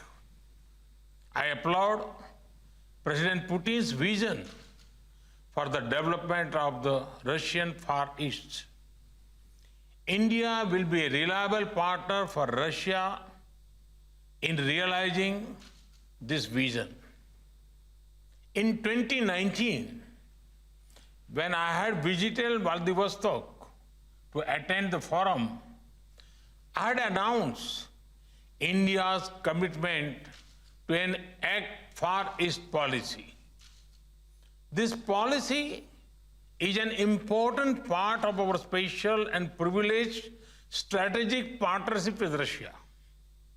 Excellency, President Putin, I remember our detailed conversation during the boat ride from Vladivostok to Zvezda during my visit in 2019. You had shown me the modern shipbuilding facility at Zvezda and had expressed the hope that India would participate in this great enterprise. Today, I am delighted that one of India's biggest shipyards, Mazgaon Docks Limited, will partner with Zvezda for construction of some of the most important commercial ships in the world. India and Russia are partners in space exploration through the Gaganyaan program. India and Russia will also be partners in opening up the Northern Sea route for international trade and commerce. Friends, the friendship between India and Russia has stood the test of time. Most recently, it was seen in our robust cooperation during the COVID-19 pandemic, including in the area of vaccines. The pandemic has highlighted the importance of the health and pharma sectors in our bilateral cooperation. Energy is another major pillar of our strategic partnership. India-Russia energy partnership can help bring stability to the global energy market. My Minister of Petroleum and Natural Gas, Mr. Hardip Puri, is in Vladivostok to represent India at this forum. Indian workers are participating in major gas projects in the Amur region. From Yamal to Vladivostok and onward to Chennai, we envisage an energy and trade bridge. I am happy that the Chennai-Vladivostok maritime corridor is making headway. This connectivity project, along with the international north-south corridor, will bring India and Russia physically closer to each other. Despite the pandemic, related restrictions, there has been good progress in strengthening our business links in many areas. These include long-term supply of coking coal to the Indian steel industry. We are also exploring new opportunities in agro-industry, ceramics, strategic and rare earth minerals, and diamonds. I'm happy that diamond industry representatives from Shakha Yakutia and Gujarat are having a separate interaction as part of this forum. I'm confident that the $1 billion soft credit line announced in 2019 will create many business opportunities between both countries. It is also useful to bring together the most important stakeholders, regions of the Russian Far East and relevant states in India on the same platform. We should take forward the useful discussion that took place during the visit of Chief Minister of key Indian states in 2019. I would like to extend an invitation for the governors of 11 regions of the Russian Far East to visit India at the earliest. Friends, as I said, at this forum in 2019, Indian talent has contributed to the development of many resource-rich regions of the world. India has a talented and dedicated workforce, while the Far East is rich in resources. So, there is a tremendous scope for Indian workforce to contribute to the development of the Russian Far East. The Far Eastern Federal University, where this forum is being held, is home to a growing number of students from India. Excellency, President Putin, I thank you again for giving me this opportunity to speak at this forum. You have always been a great friend of India, and under your guidance, our strategic partnership continues to grow from strength to strength. I wish all participants at the Eastern Economic Forum every success. Spasiba. Thank you. Thank you very much.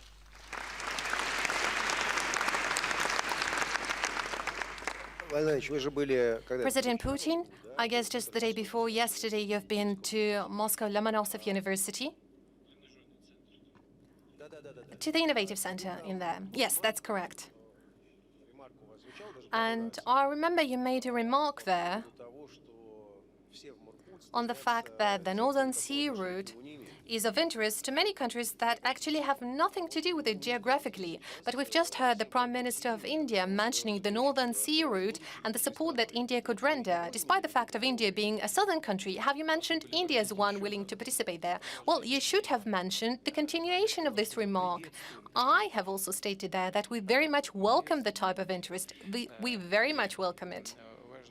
And it is also important to bear in mind that we've been watching those processes evolve in various countries. India is not one of those countries, but we hear some say and express some concern that Russia is way too active on working on the Northern Sea route.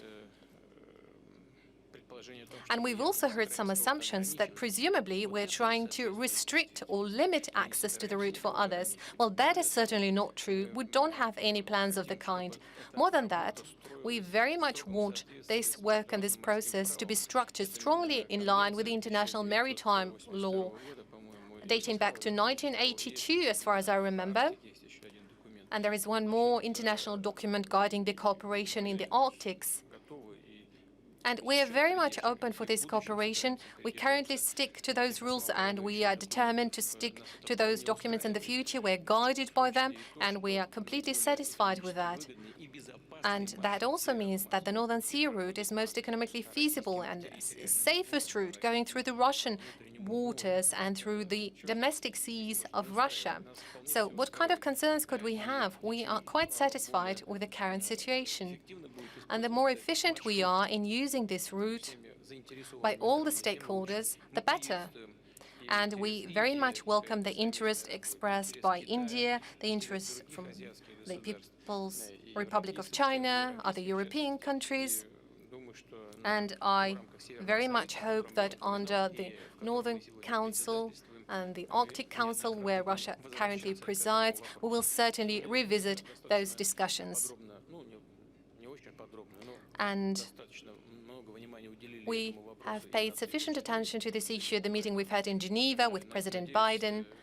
And I very much hope that we'll get feedback from all the partners, including Canada, Denmark, and other stakeholders of the process. We count on their interest, And we hope that we all would be focused on searching a platform not for confrontation, but for shared joint work. I also would like to pay your attention to one more interesting aspect, something that was mentioned by the president of Kazakhstan. He said that it is a habit for us, the traditional Asia-Pacific region for us. President of Mongolia was also mentioning Asia-Pacific region. The Prime Minister of India said India-Pacific region, but this is something that we can discuss later when we talk about security issues. But now let's listen to one more address, and that will be the Prime Minister of the Kingdom of Thailand, Prayut Chan-o-cha. ท่านประธานาธิบดีรัสเซีย Your Excellency, President of the Russian Federation, Your Excellency, President of the Republic of Kazakhstan, President of Mongolia, distinguished guest, I wish to express my sincere appreciation to President Putin for inviting me to the 6th Eastern Economic Forum, an important venue for leaders and high-level representatives to exchange views with world-leading companies and to find a new way forward towards sustainable post-COVID-19 recovery and growth. Many countries, including Thailand, are still facing challenges from COVID-19 pandemic. Though vaccines have been developed, their rollout in many regions have proceeded at a slow pace and not in an inclusive manner, particularly in developing and low-income countries. Economists share views that to overcome this health crisis, we must ensure that all countries have access to and inclusive distribution of COVID-19 vaccines as soon as possible. In this regard, I urge that COVID-19 vaccines be considered as a global public goods and also urge that all countries with high inoculation rates share vaccines with all regions in order to facilitate international travel.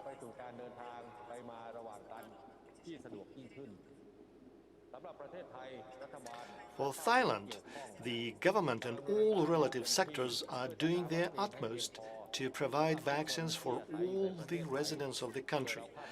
We aim to inoculate at least 70% of the population by the end of this year.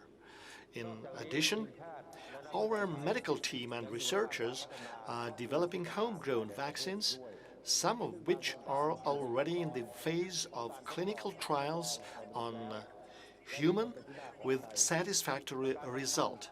More importantly, Thailand has potential and readiness to be vaccine production base and distribution hub in the Mekong sub-region and Southeast Asia. In the meantime, the International Monetary Fund and the World Bank reported a worrying figure that in 2020, nearly 100 million people have fallen into poverty. This figure points to the ongoing challenges that will continue into the post-COVID-19 period, especially the widening gap and inequality. With these in mind, all countries should adhere to multilateralism and further reinforce interconnectivity based on sustainable development that leaves no one behind. While we continue combating and learning to live with the COVID-19, I deem it important for all countries to integrate policy packages that strike a balance between the economic, social and environmental aspects. Allow me to share our ideas on the three main keys to pandemic recovery during new normal era. The first key to pandemic recovery is the promotion of sustainable development that is well balanced between economic development, technology, agreement, social equality, and environmental sustainability. Thailand has adopted the sufficiency economy philosophy as a development approach focusing on strengthening from within, promoting human empowerment and security, as well as building resilience in future uncertainties. To implement the ECP, Thailand has applied the economic model known as Bio-Circular Green Economy, or BCG, which aims at developing bioeconomy, circular economy, and green economy. The BCG model is driven by new technologies and innovation to build upon Thailand's strengths in agriculture, biodiversity, and cultural diversity. In this regard, we are pleased to exchange our experiences with all countries in such areas as smart farming, innovations in agri-food industry, and sustainable tourism. The BCG model serves as one of the approaches to sustainable, balanced, and inclusive growth, and also corresponds with the United Nations Sustainable Development Goals, the so-called CDGs.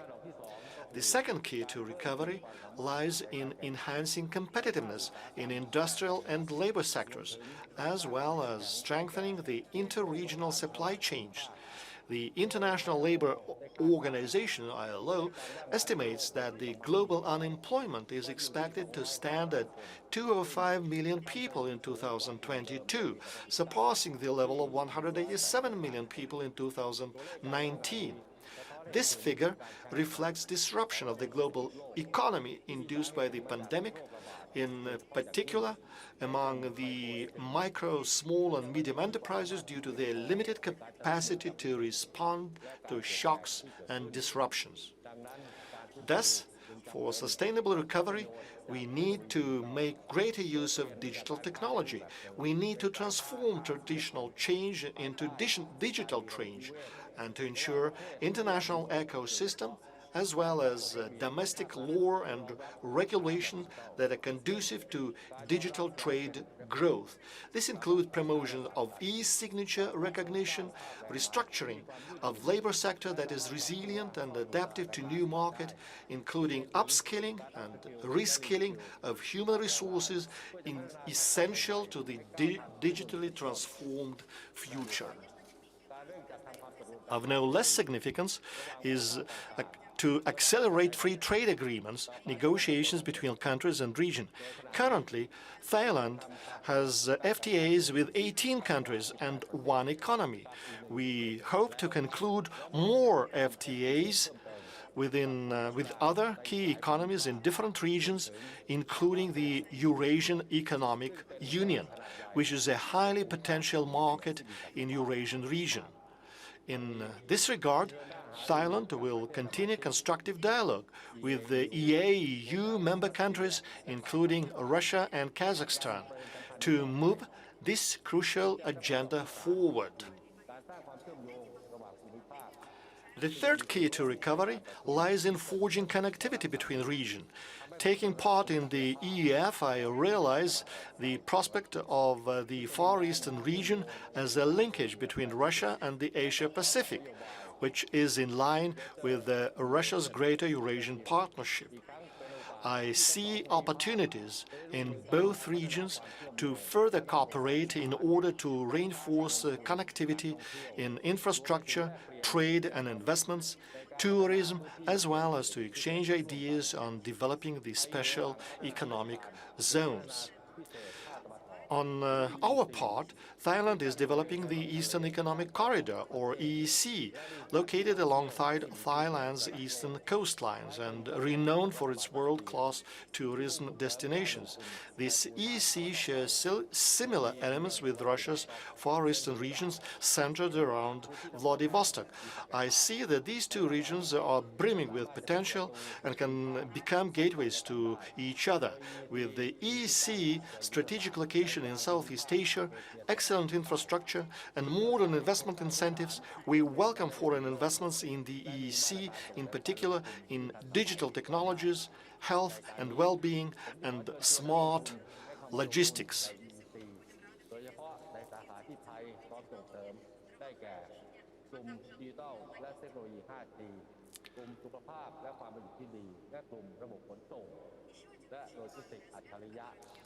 Tourism connectivity is another top priority for all countries, as tourism is a key economic growth engine that is badly hit by the pandemic. Therefore, it is important that we start resuming cross-border travel. Thailand is taking a step-by-step approach to reopen the country to tourists, which started in July 2021 with the Phuket Sandbox and the Samui Plus program. Such programs will expand into other areas in the country should the situation permits. In the meantime, we should initiate discussion on the international travel guidelines and mutual recognition of vaccine certificates in order to facilitate travel and tourism industry in the future. Distinguished guests, the COVID-19 crisis has caused the deepest global recession since the Second World War. In order to reinvigorate our economies, we need to work hand in hand at all levels. Thailand reaffirms our readiness to continue working actively on this agenda with all partners in the United Nations and regional organizations, such as ASEAN, ACMEX, BIMSTEC, ASEM, and APEC. As APEC chair in 2022, Thailand will focus on the post-COVID-19 recovery with emphasis on trade and investment facilitation, reconnecting in all dimensions, especially travel and tourism, and inclusive sustainable growth. All of these must be driven by digital technologies and innovation in order to achieve tangible results. Thailand stands ready to welcome delegations of APEC's member economies in Thailand in 2022, which will be the first time for APEC leaders to meet in person since the APEC summit in Papua New Guinea in 2018. I look forward to welcoming President Putin and all APEC leaders to the APEC summit. The aforementioned three key concepts for recovery coincides with the Sustainable Development Goals of the United Nations. I look forward to working closely with all of you to drive forward our regions that are sustainable, resilient, and leave no one behind. Thank you. Владимир, поедете на саммит АТЭС в Таиланд? Mr. President, will you go to the summit of the APEC?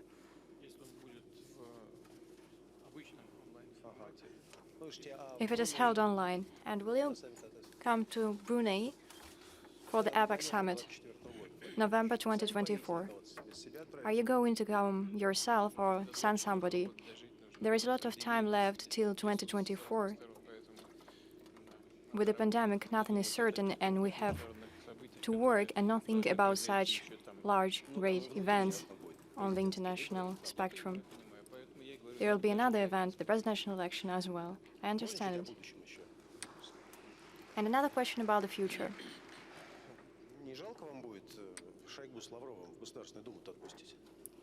Will it not be a pity to let Shoigu and Lavrov go to the State Duma?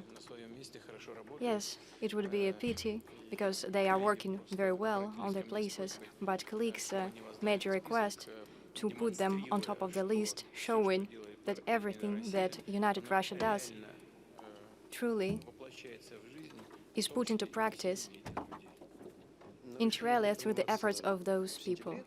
But the decision will be made in September. The decision has to be made by them. They are the ones who need to make this decision in the end. And another question about the future. Will there be a day when here to Vladivostok, to this forum, or to St. Petersburg, for example, the Ukrainian president comes? Why not? I hope that it happens, because I think that the situation that we find ourselves in today is completely unnatural and far from normal, and sooner or later, better sooner than later, we'll be able to restore our relations to the full. Perhaps I saw the wrong programs, but I watched them carefully. When President Zelensky was in Washington, my colleagues in BBC talked about unavoidable Afghanistan, aborts in Texas, floodings in Spain, but they made no mention of the visit.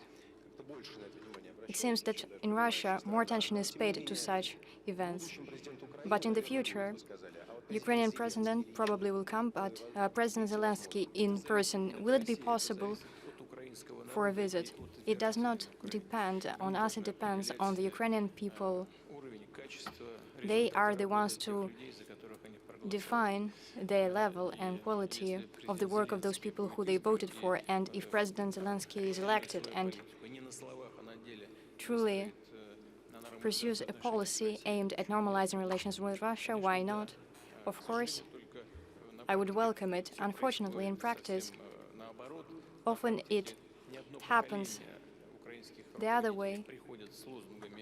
A lot of candidates come with mottos to restore relations with Russia, to solve all the matters that have accumulated over the years, but later, without any compunction,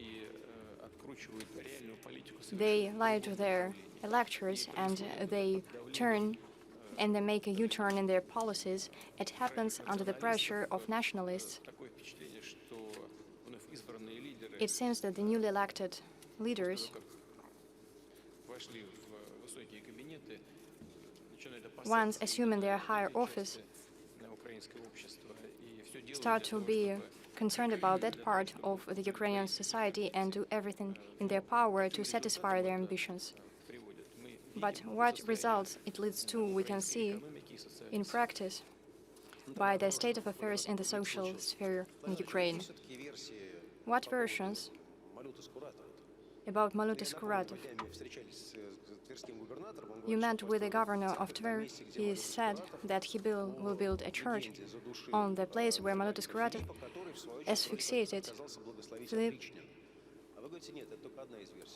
You say that it is one of the versions. What other versions are they? The second version is simpler, that there was no murder. When it comes to the construction of a church, on such an occasion, I believe that the Moscow Patriarch should be the one to bless it. And another question about the future, after which we will return to our general agenda. Forgive me, our foreign guests. We have here a very Russian context. I have a name written down here. What future does Nicanor Tolstoy have? And who is that? It is a boy in the Ocean Center who mentioned that you misspoke, and you said that it was not nothing worn by the 7-year-old. And there was quite an uproar about it. I do not even know anything about it. It is great news about the latest 48 hours. Since I was here dealing with current issues and was preparing for today's events, I did not even pay attention to that. That's why I'm not sure how to react. So you were not offended by the correction. Why should I be offended? I can only welcome it. Young people, they know very well the history of their country. Right now, I understood what you were talking about. When it comes to the 7-year war, and the 20-year war, it started in 1700, in effect, after Prayut I joined the Union of Countries organized by Frederick II, the Saxonish king, who later shifted his goals. The Poltava battle, if I'm not mistaken, happened late in autumn in 1709. It was a landmark after which everything started to go Russia's way. It was 8 years and a half, because the Narva battle, when Russia was defeated, happened in spring. But the Poltava battle happened late in autumn, so it was 8 years and a half. Essentially, everything was done within those 8 years. But it makes no difference, really, and I'm even surprised by your question. For some reason, I called it a 7-year war, even though it is clear that it ended in 1721. And I can only be glad that our young people are so well educated and that they are ready to express their opinions. This is what should make us understand that the future of our country is in good hands.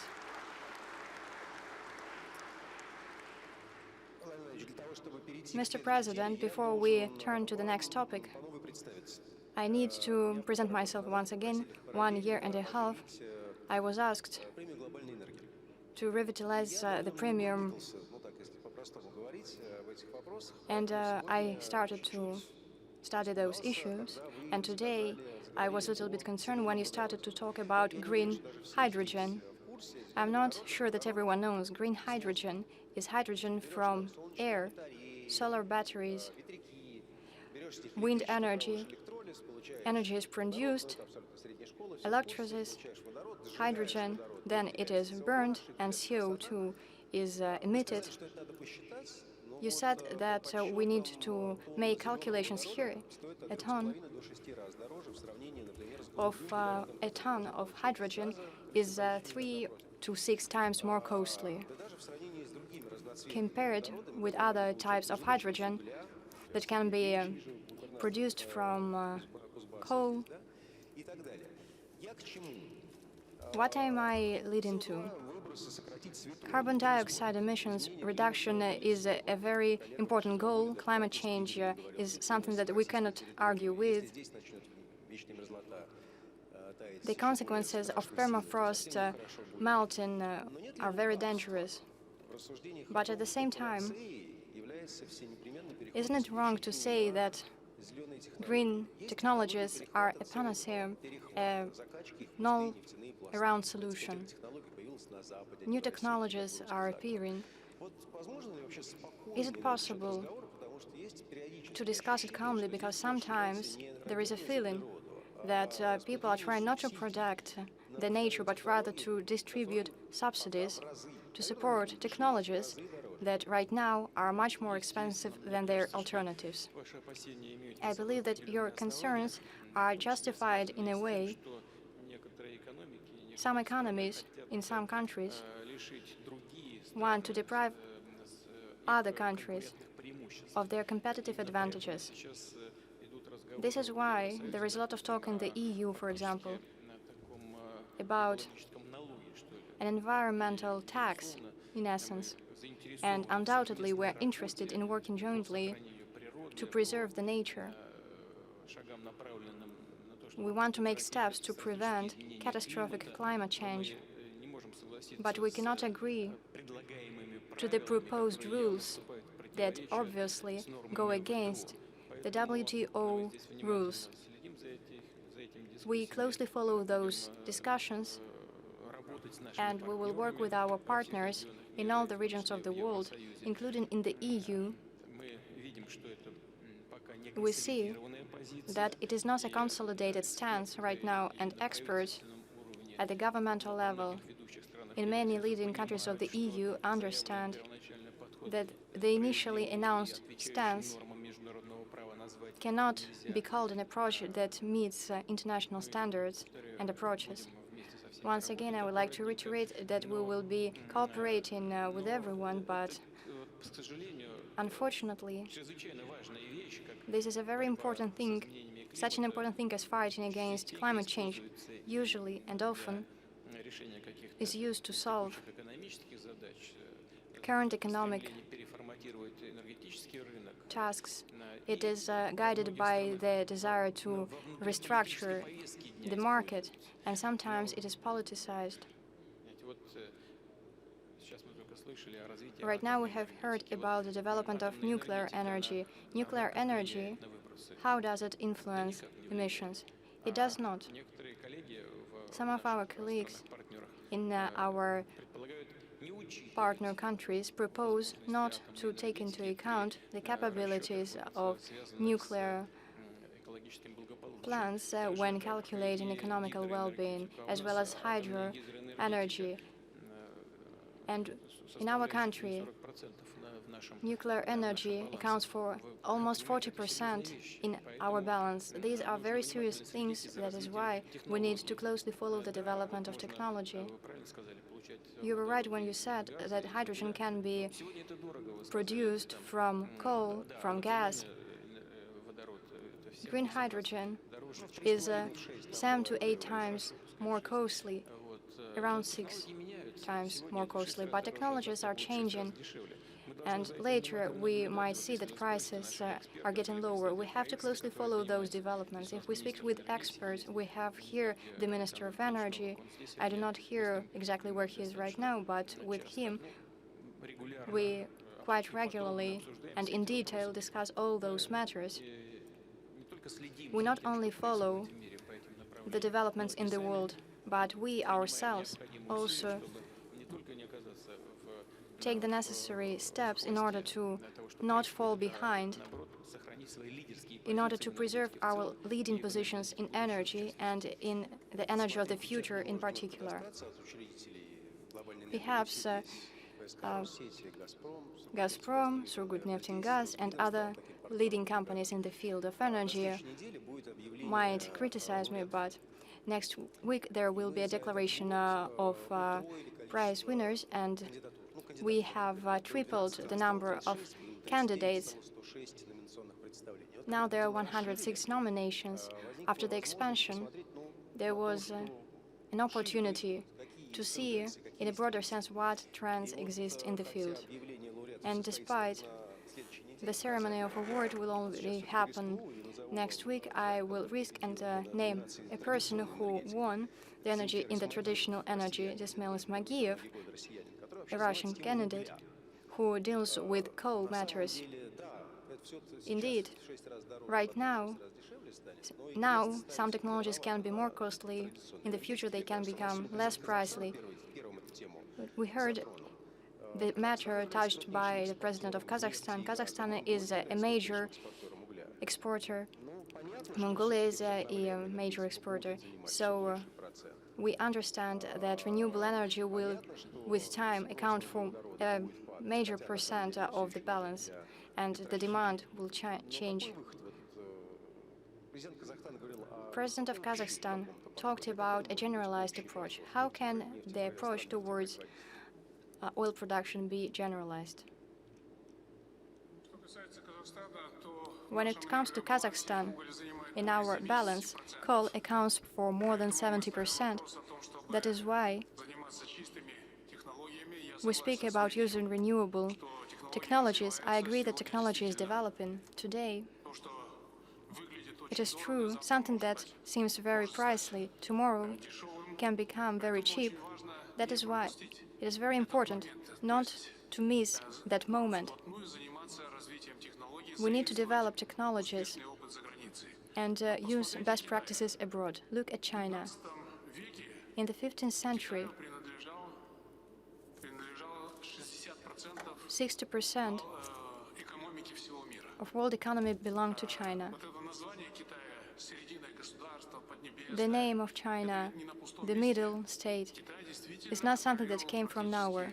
It controlled the overwhelming majority of world economy. But then it missed the technological revolution in the West, particularly in Great Britain, and he fell victim to aggression and became colonially dominated by England, France, and other powers. Why does China closely works with developing technologies?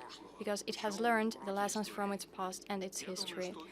I believe that we also should learn certain lessons, because we cannot rest still. We have traditional energy sources, coal, oil, gas, but we need to take into account that there are global transformations. I agree that there are opportunities.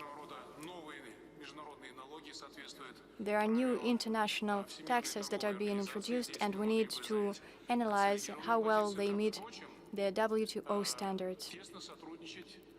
We need to cooperate closely in order to transform our economies. I believe that Kazakhstan has announced a quite reasonable strategy to reach carbon neutrality by 2065, 2060. It requires fitting equipment and technologies. What will happen in 30 years? Nobody knows, only God knows. But while we trust in God, we also should trust in ourselves.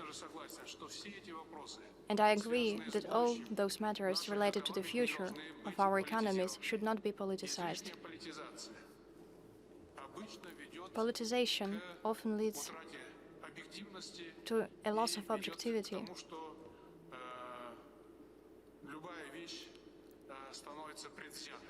And makes anything be prejudiced. And it is very dangerous from the point of view of state security. That is why I advocate for Kazakhstan and other countries to cooperate actively, particularly with its closest partners, and be trending, as they say now. Though I do not like English words and I practically do not use them, but there are some popular words that I am forced to say.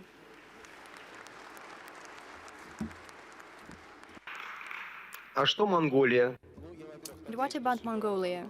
I hope that Mongolian gas transit will be more successful when Ukrainian transit, but it is interesting, Mongolia. Will you take the opportunity to use the gas in the part of the gas pipeline that we have been working about? Will you develop solar energy?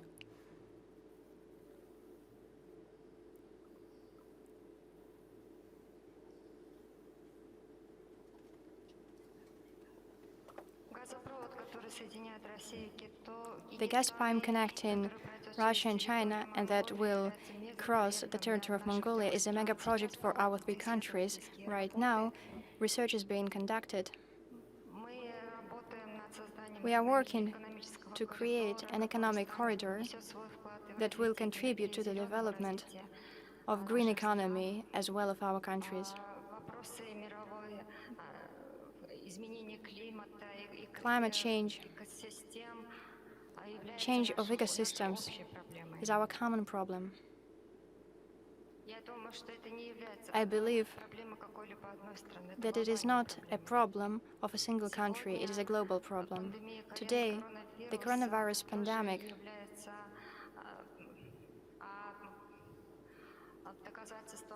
is testimony to the fact that we have mismanaged our nature and our ecosystems. That is my personal opinion. That is why developing renewable energy is a priority for the economy of our country. We have all the necessary opportunities and possibilities, a lot of potential to develop solar and wind energy plants. We intend by 2030 to make the levels reach 30%, to make renewable energy account for 30%.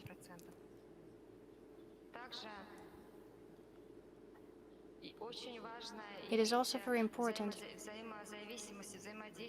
to ensure connectivity within Northeastern Asia when it comes to energy cooperation.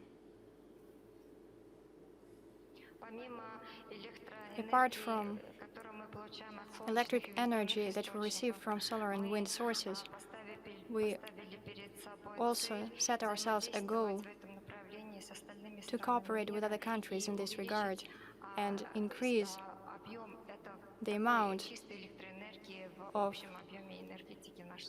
renewable energy in the overall balance of our energy in the country. Apart from that, the gas pipeline about which we have spoken,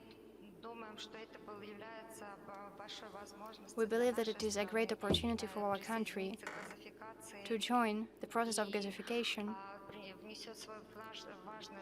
and it will contribute greatly to decreasing greenhouse emissions in our country and improving the environmental situation.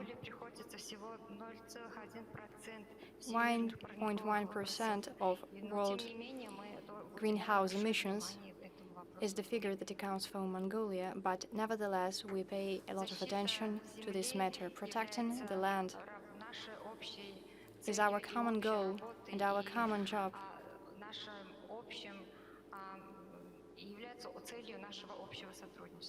And it is the goal of our joint cooperation. For example, from 2005, Mongolia have been conducting the program 100,000 solar yurts.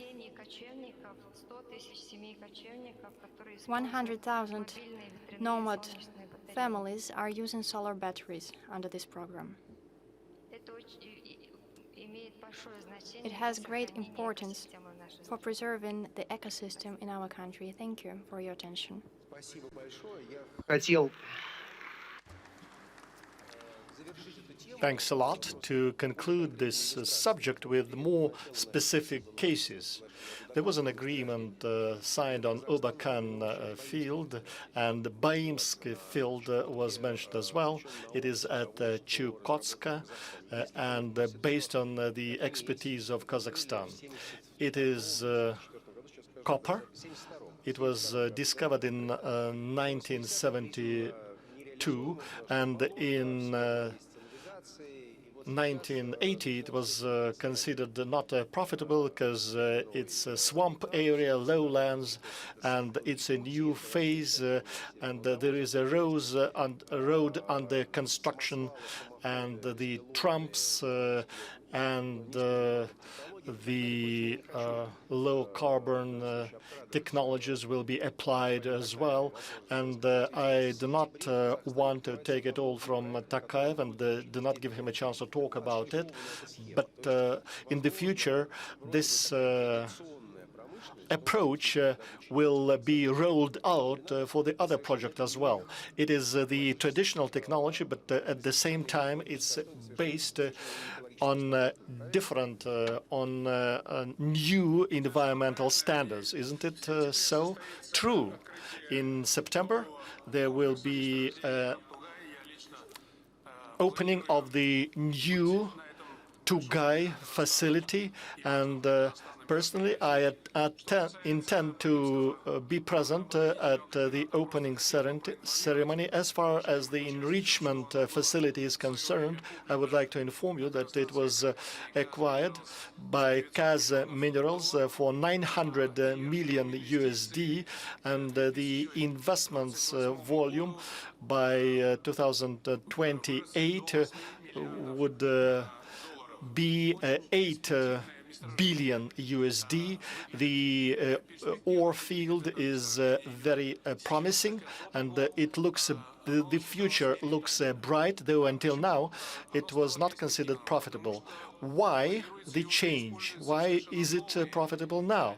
Because new disruptive technologies are planned to be used. I'm not going into details about them. I would like to note that all the digitization tools are used. 7 dump trucks with the capacity of 350 tons work. These are unmanned trucks, and drones are used to provide industrial safety, and all these things will be used at the Kazakhstani ore field on Tokayev. And this is an example of successful cooperation of Russia and Kazakhstan, and we are looking forward to developing Baimsky field, and we will be working on Tokayevsky as well. And one of the owners are Russians, and then Kassym-Jomart, so it's a Eurasian project. It's great, it's good, it's viable. But there's one challenge that you have mentioned. It is the depopulation, migration of people from the Far East. Drastic. No, not drastic. And And the depopulation rates are slower now, but are people still leaving? Still leaving this for the central part of Russia, but if there are places where the facilities are good, like at the Zvezda, Bolshoi Kamen, across the Amur Straits, yes, but they have a shortage of specialists, and they even bring these specialists labor from other parts, and so that's how the work should be done, and good, interesting, highly paid jobs should be created. That's what we are having and hosting the Eastern Economic Forum for, to look for those projects. Those that live at the highest floors, and if you can look out of the windows, you could see Zvezda shipyards. And I must say that they do not have such dry docks, even in the Soviet Union. And we didn't have such a large-scale shipbuilding facilities as we have in Zvezda now. We have it now in Russia, and I hope this trend will prevail. And it was mentioned already that the favorable conditions for livelihood should be created. This type of activity should go hand in hand with the endeavors of the states, residential, property, construction, health care, education. And it's a set of the social welfare measures that the state has been implementing, and we will be ramping up that kind of efforts. Let me ask another difficult question. At least it is difficult for me. I'm traveling a lot in the Far East, and I visited many places, new facilities as well. And here is a gap, a contrast that I have paid attention to. Visiting a facility like Vanino coal terminal. It is actually the facility of the 21st century. No coal dust. All the workers wearing corporate overalls, and the mess for the workers is great. But if you step outside of the perimeter, the life is different. So the facilities are great, but the life around is not that good. And who is responsible for the environment around, for the living conditions in the forest? Is it municipality? You should not blame the municipality. We should refer to the allocation of the resources at different levels, like the federal, regional level, and the municipal level. All the Far East region was an off-limits territory, out of bounds, and Vladivostok was out of bounds for foreigners, and a lot of it is a legacy of the Soviet Union, when the social welfare sector has not been developing. The living quarters, I mean the living structures, have been built around the enterprises, and that's how it was for decades. And that's the legacy of the long-forgone times. And what shall we do about it? We should not throw stone against our predecessors. They were working in difficult conditions, and they faced a lot of challenges. And it does not refer only to Vladivostok, but to the other towns and cities. We just be thankful to them for, with limited resources, they managed to achieve a lot. Now we should, based on what we have, and with the tasks that the country faces, we should move forward. I have referred to the renovation of the settlement and the villages and communities of the Far East, and actually I had a list of those villages and towns, but I refrain from making it public, because first we should do the preparatory work, But anyway, I think it is worthy to mention that we have a list of those settlements, and I have mentioned just two, and they should have a better fate, a better destiny, because the people from over there participated in the construction of Baikal-Amur Railroad Road, and they have deserved a better future.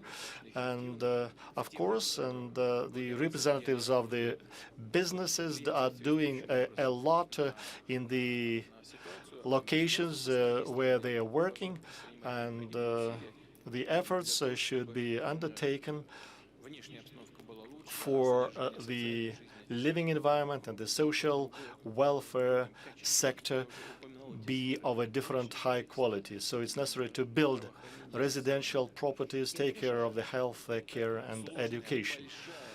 Is it possible to do all these things?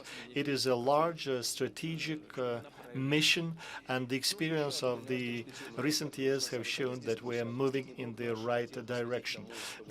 I would like to devote the last part of our discussion something that we have mentioned. It is Afghanistan and the effects of the withdrawal. You have mentioned that you are not going to be vindictive, and the others did that, and there was a reference to the end of the hegemony of the West. One of the media mentioned it, and I was surprised by the materials from the European Center of the External Policy, and it read that the U.S. are turning into a normal country. By normalcy, they mean that they are shedding the function of the global policeman.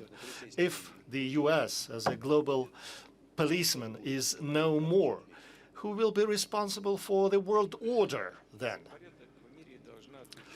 And the United Nations should be the entity responsible, and the Security Council, and including the permanent members of the SC. And it is a very convenient pretext to start gloating at what has happened in Afghanistan, and it's a catastrophe. It's a debacle, and these are not my words. These are the words of the U.S. politicians. Catastrophe, and the Americans are very pragmatic, and they have spent more than 1.5 trillion USDs. And what are the deliverables? What are the outcomes? Zero. If you look at the number of the people stranded over there that has been working to help the U.S. and the allies, it is also a humanitarian catastrophe. And I think that there will be a realization that it is not possible to work from the previous positions, trying to civilize, to bring the elements of the civilization in the likened image of those who are doing that is a wrong policy. And I heard it from my colleagues that Afghanistan was a mistake. Yes, we were wrong. We should not do similar kind of things in the future. But these were the deeds from the time immemorial, from when the Catholic priests have been procrastinating, coming to China and trying to civilize the local, underpinned by the achievements of the science and natural science and medicine. But the main purpose was not that, but to promote Catholicism. Things change, and we are not talking about spiritual canalization, but these are the endeavors to preserve influence through promotion the principle of democracy. Peoples When they do need democracy, they will have it. You should not impose democracy on them. And technically and technologically, we can understand what has happened. The Russian troops have been withdrawing from Afghanistan as well, but in an organized manner. And then the regime that was left over stayed there for a few years. Had it not been for the Soviet Union, that in the last years before its collapse had not stopped to provide economic relief, who knows how the situation would have developed. And it's quite possible that the warring parties would manage to come to terms, to make a truce. But how did the U.S. did? There was airlift organized for the U.S., but the Soviet Union troops were withdrawing by land, and it was easier for the Soviet Union to do that. Talking about the end of the hegemony of the West, that's how I see it. There are lessons learned, but they should be understood, and there should be changes introduced into the real policy. They say that, well, Afghanistan was a mistake and we should not have started it, but the same policies are still being pursued against other countries. What about economic sanctions? It's still the same thing. It's imposing, disciplining the other countries. I'm not only referring to Russia. You can take other examples of the Asia-Pacific countries or South America, globally, around the world. And if there will be conclusions drawn, major conclusions on that, then we can witness the drastic changes in the global politics. But whether it's the end of domination or not the end of domination, many things depend on the economic potential that are actors at the international arena. And our task is for us to work jointly with our partners and to use the rule that the Prime Minister of India has referred to, Sangam, confluence, to achieve better results for the development of your own countries. And in this case, the significance and the voice of Russia will be more influential and important, and it would be beneficial not only for Russia but for our partners. Let's ask our partners. And speaking this week, President Biden has formulated what you have mentioned, that the era of the armed military operation for state building is over, something like that. What I was concerned and about this statement when listening the whole of it is as follows. Of course, he is the president of the U.S. and he was addressing his own nation first, but I think there were expectation is not to the world, but at least to the allies. But President Biden has not referred to his allies that were participating in the Afghanistan campaign, and it was not for the first time that there was a reference that we have an agreement that there'll be no terror attack against us. He didn't say that, well, it's up to the other countries to take care of themselves, but there is a construct in my head. I'm not sure it's some kind of scheme, like could it be possible to sacrifice the interpreters that have been working over there with the U.S. For decades, and the rights of the women and girls could be sacrificed as well? And it was mentioned that the rights, the women and girls will not be enjoying the rights they had under the U.S. regime.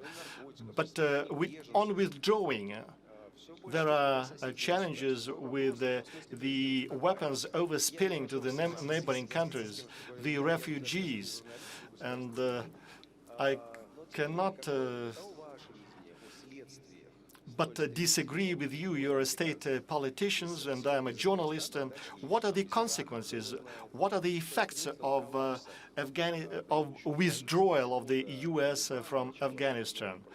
And won't it be a start of the confrontation with the Muslim state and the new confrontation is Panjshir? What are your expectations? What are you waiting for? Of course, we were worried with what has been happening in Afghanistan. We have taken measures for evacuation of our citizens, though we have left our embassy behind, which got in contact with Taliban representatives, and we managed to agree on the provision of security for the diplomats and the embassy property.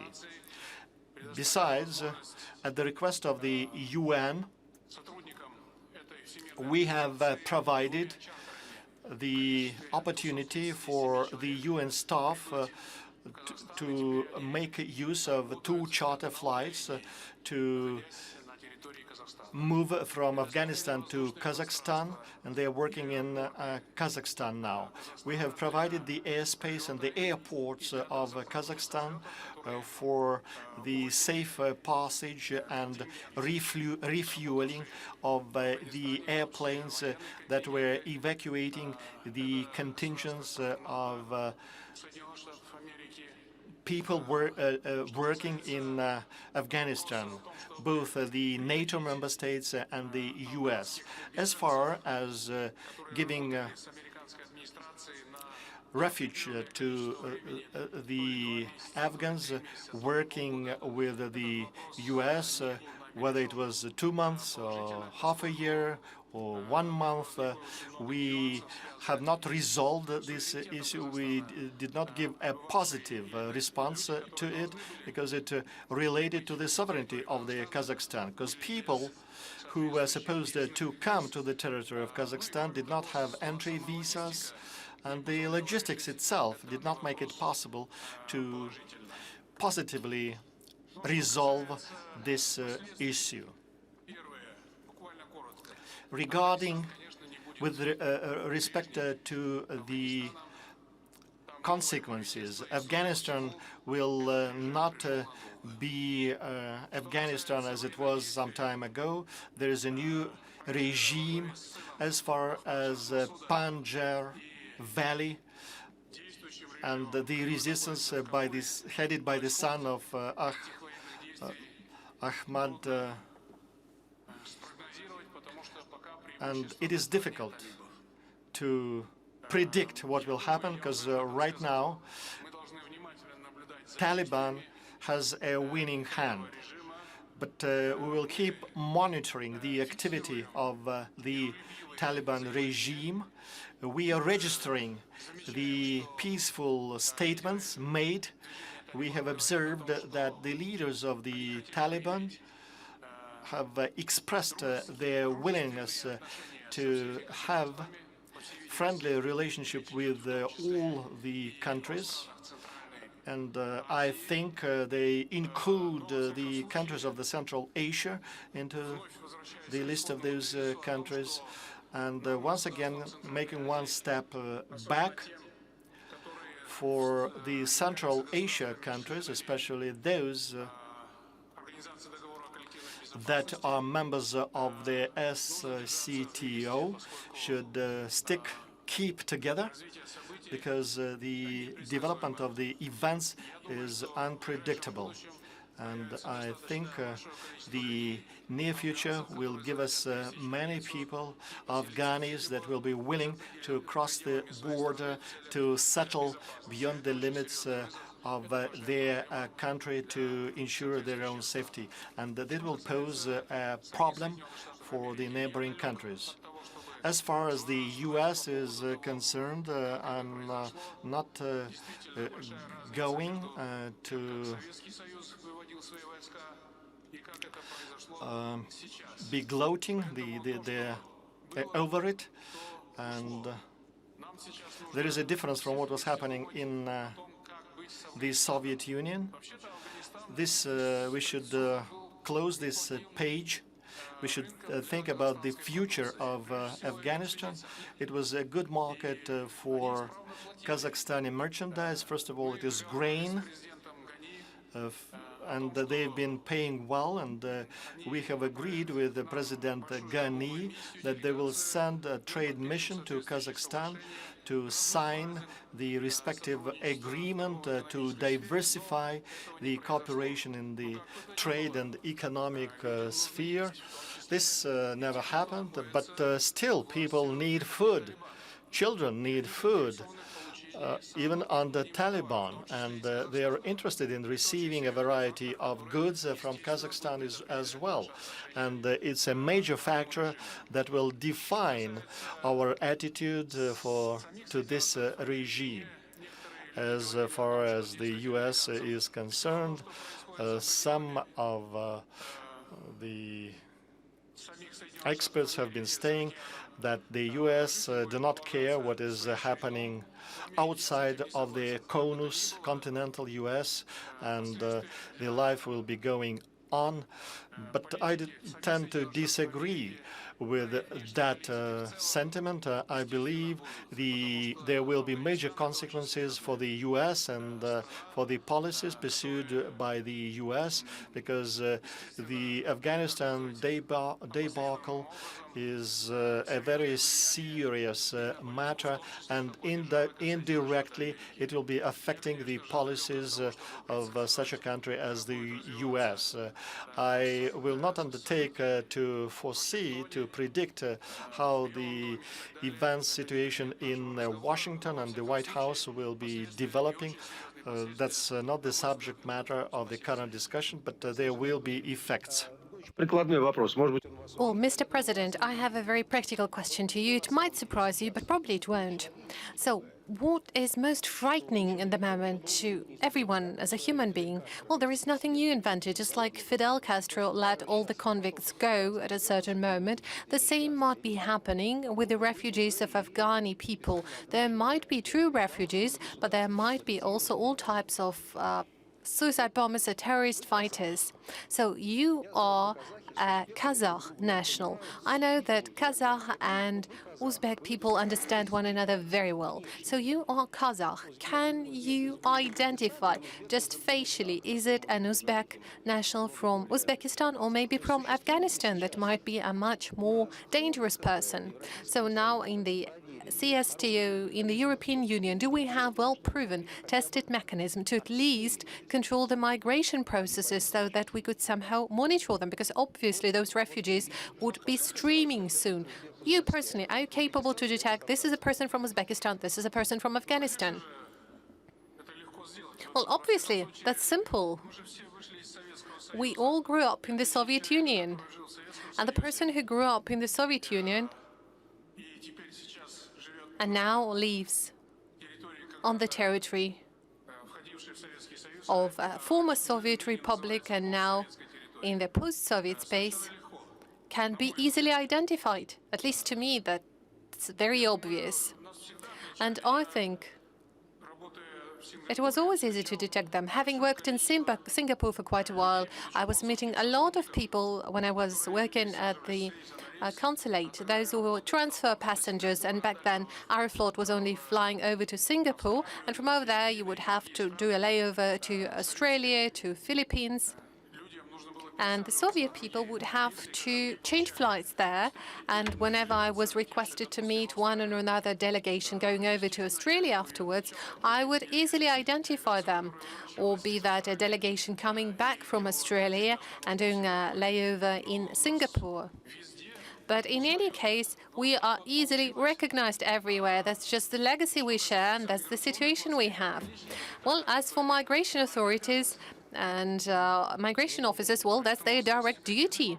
So I don't think we're going to encounter any problems on that. As for the language, as you all know, Taliban is mostly comprised of Pushtun, and they speak Pushtun language. Common language for international communication in Afghanistan is Dari language, as far as I remember, and that is very close to Persian language and Tajik language. As for other countries, including Kazakhstan, Uzbekistan, and Turkmenistan, we speak the family of Turk languages. So we understand one another, but that is a different family of languages. And therefore, we have a big cultural and linguistic diversity, but we can differentiate one another and recognize facially. Well, let us hope under the CST we would have the shared expertise on that.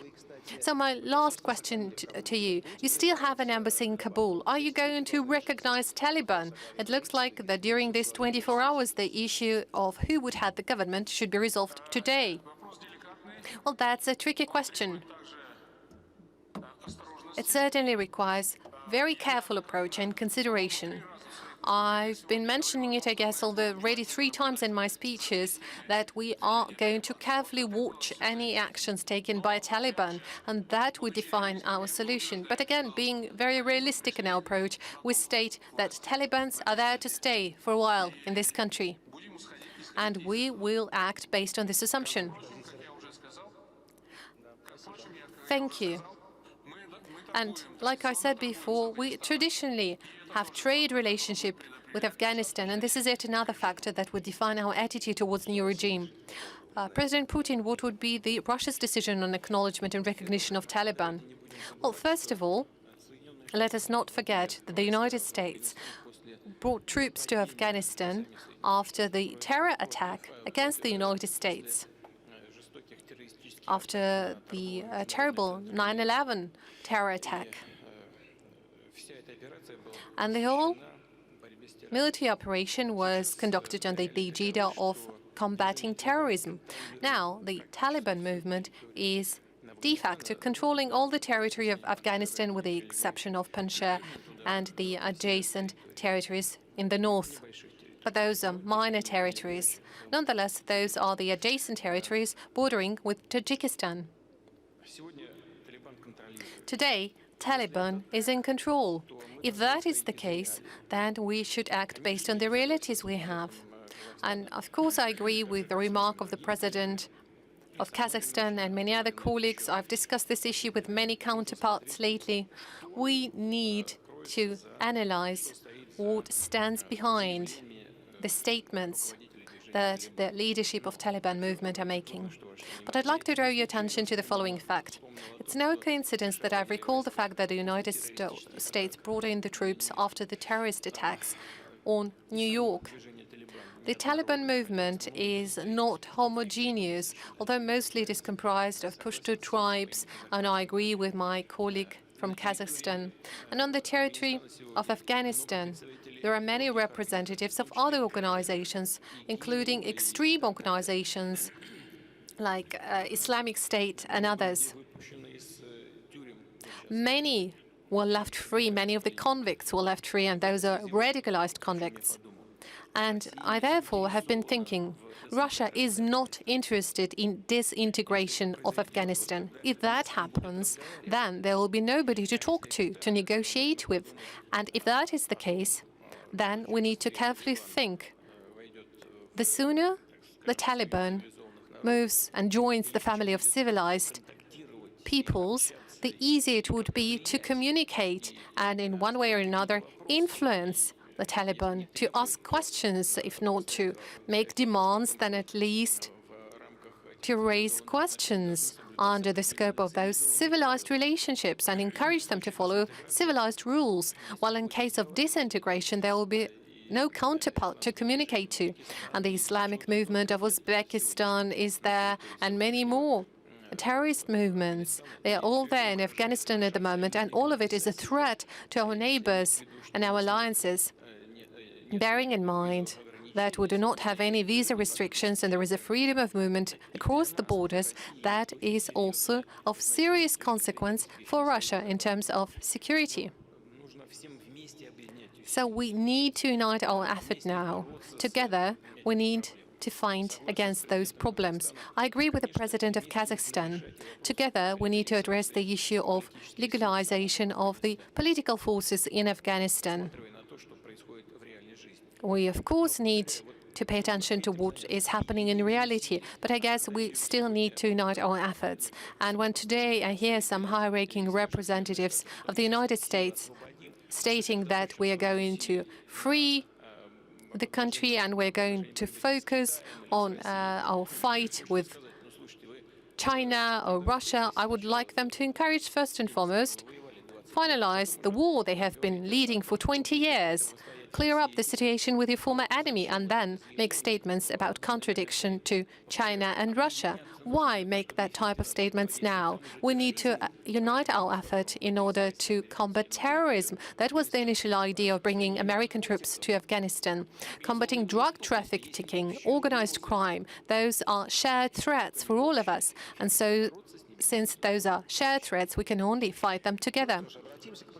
Well, let me address the president of Mongolia. He is a lucky president in this regard. Mongolia is geographically further away from Afghanistan. But still, Mr. President, I'd like to ask you the following question. You're looking at this conflict from a side. Do you have enough security mechanisms in Asia? More or less, over the last 25 years, the dialogue has been happening in the ASEAN platform. Everybody was coming to the Shangri-La Hotel in Singapore, gathering up, having talks. Different countries were present there. Russia would go regularly, the United States as well. And now, after the collapse of Afghanistan, we're all facing new reality. But over the last 2 or 3 years, there were some attempts.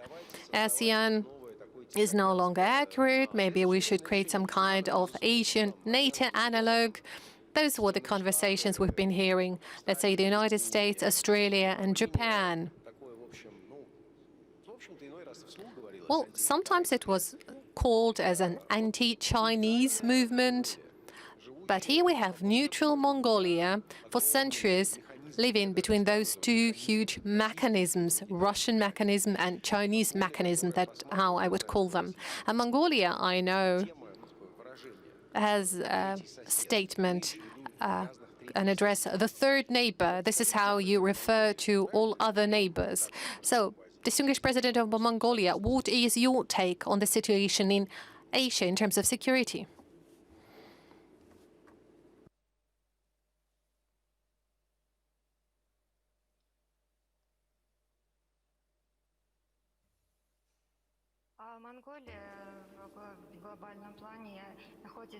Well, globally speaking, Mongolia is both in Central Asia and Northeastern Asia, and being members of Northeastern Asia, we very carefully monitor security issues in our region. And we carefully monitor the situation evolving in the Asia-Pacific region.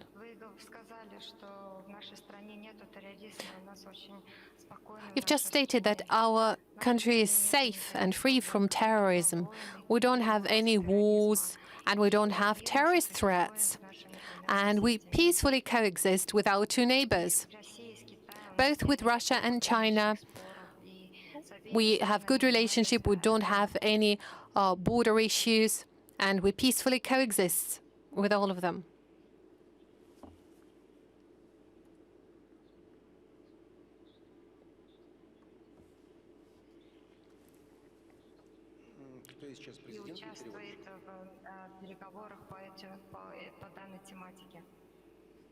So we are ready to participate in negotiations on this issue. And we do believe that this issue should be resolved without application of power. As for Afghanistan, of course, we are concerned about the situation in the country.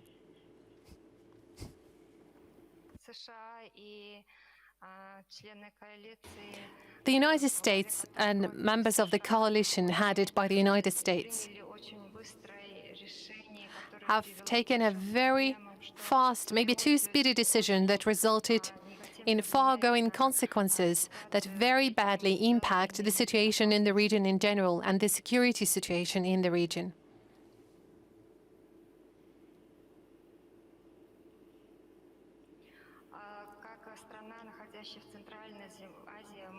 Being a Central Asia country, we have had close relationship with Afghanistan. It dates back to the 13th century, all through the time of the Soviet Union. We've always enjoyed close relationship with Afghanistan. But lately, our peacekeeping troops have been to this country. You know that.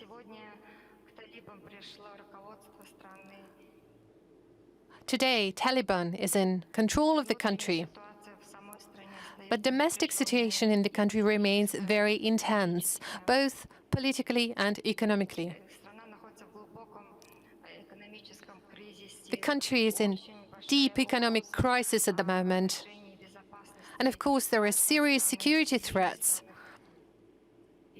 general threat to the well-being of population of this country. And of course, that cannot but impact the mindsets of those people. They directly face the issue of violence and abuse, and we therefore believe that that is a regional problem that deserves attention. And we are convinced that we need to continue our dialogue on that. Under the aegida of UN and other international organizations, we should address this issue. The forces that are in charge in the country at the moment will hopefully take a balanced and sensible decision.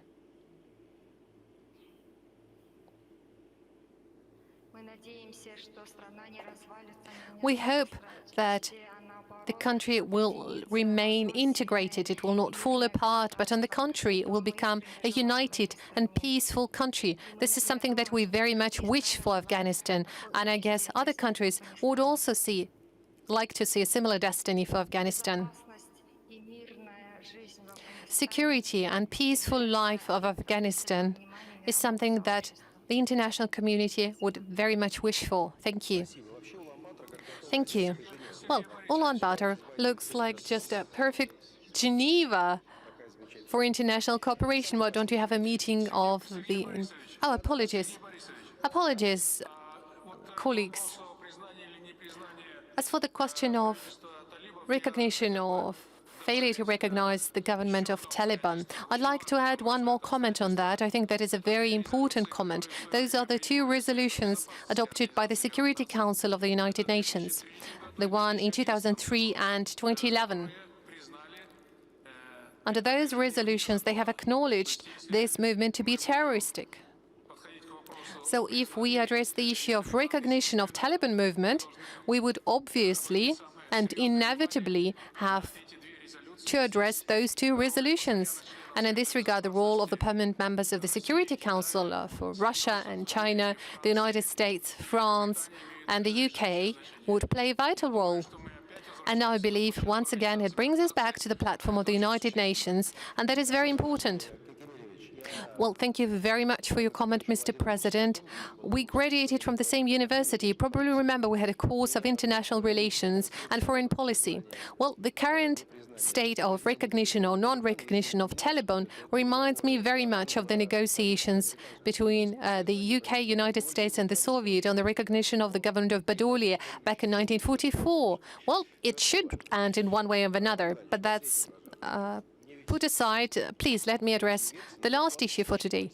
Believe me or not, I'm being partially paid for simply watching TV. And when I came to Vladivostok, I started watching local TV channels very carefully. Moscow 24, our channels, and also the news on Vesti 24 in Vladivostok. And I made a list of topics that I considered to be particularly curious. We talked a lot about the development of the Far East, we talked about industrial projects, but apart from that, in Magadan, I was just making notes of the few days that I've been in Vladivostok. In Magadan, they're constructing a bridge very similar to one that we have in the park in Zaryadia in Moscow. Looks very pretty. In Khabarovsk and here in the Russky Island, they plan to prolong the skiing tracks, the skiing pista. At Kamchatka, a bird service center would be developed. Well, you probably know this issue before. We had a lot of poachers, and they were trying to steal the falcons and sell them over to the Arabian countries. Well, now in the country, we have 300 birds donated by Arabian colleagues, and they're going to create a sanctuary for falcons breeding. So that would be something very, very special. We managed to reverse the situation in this regard. But as for the latest news,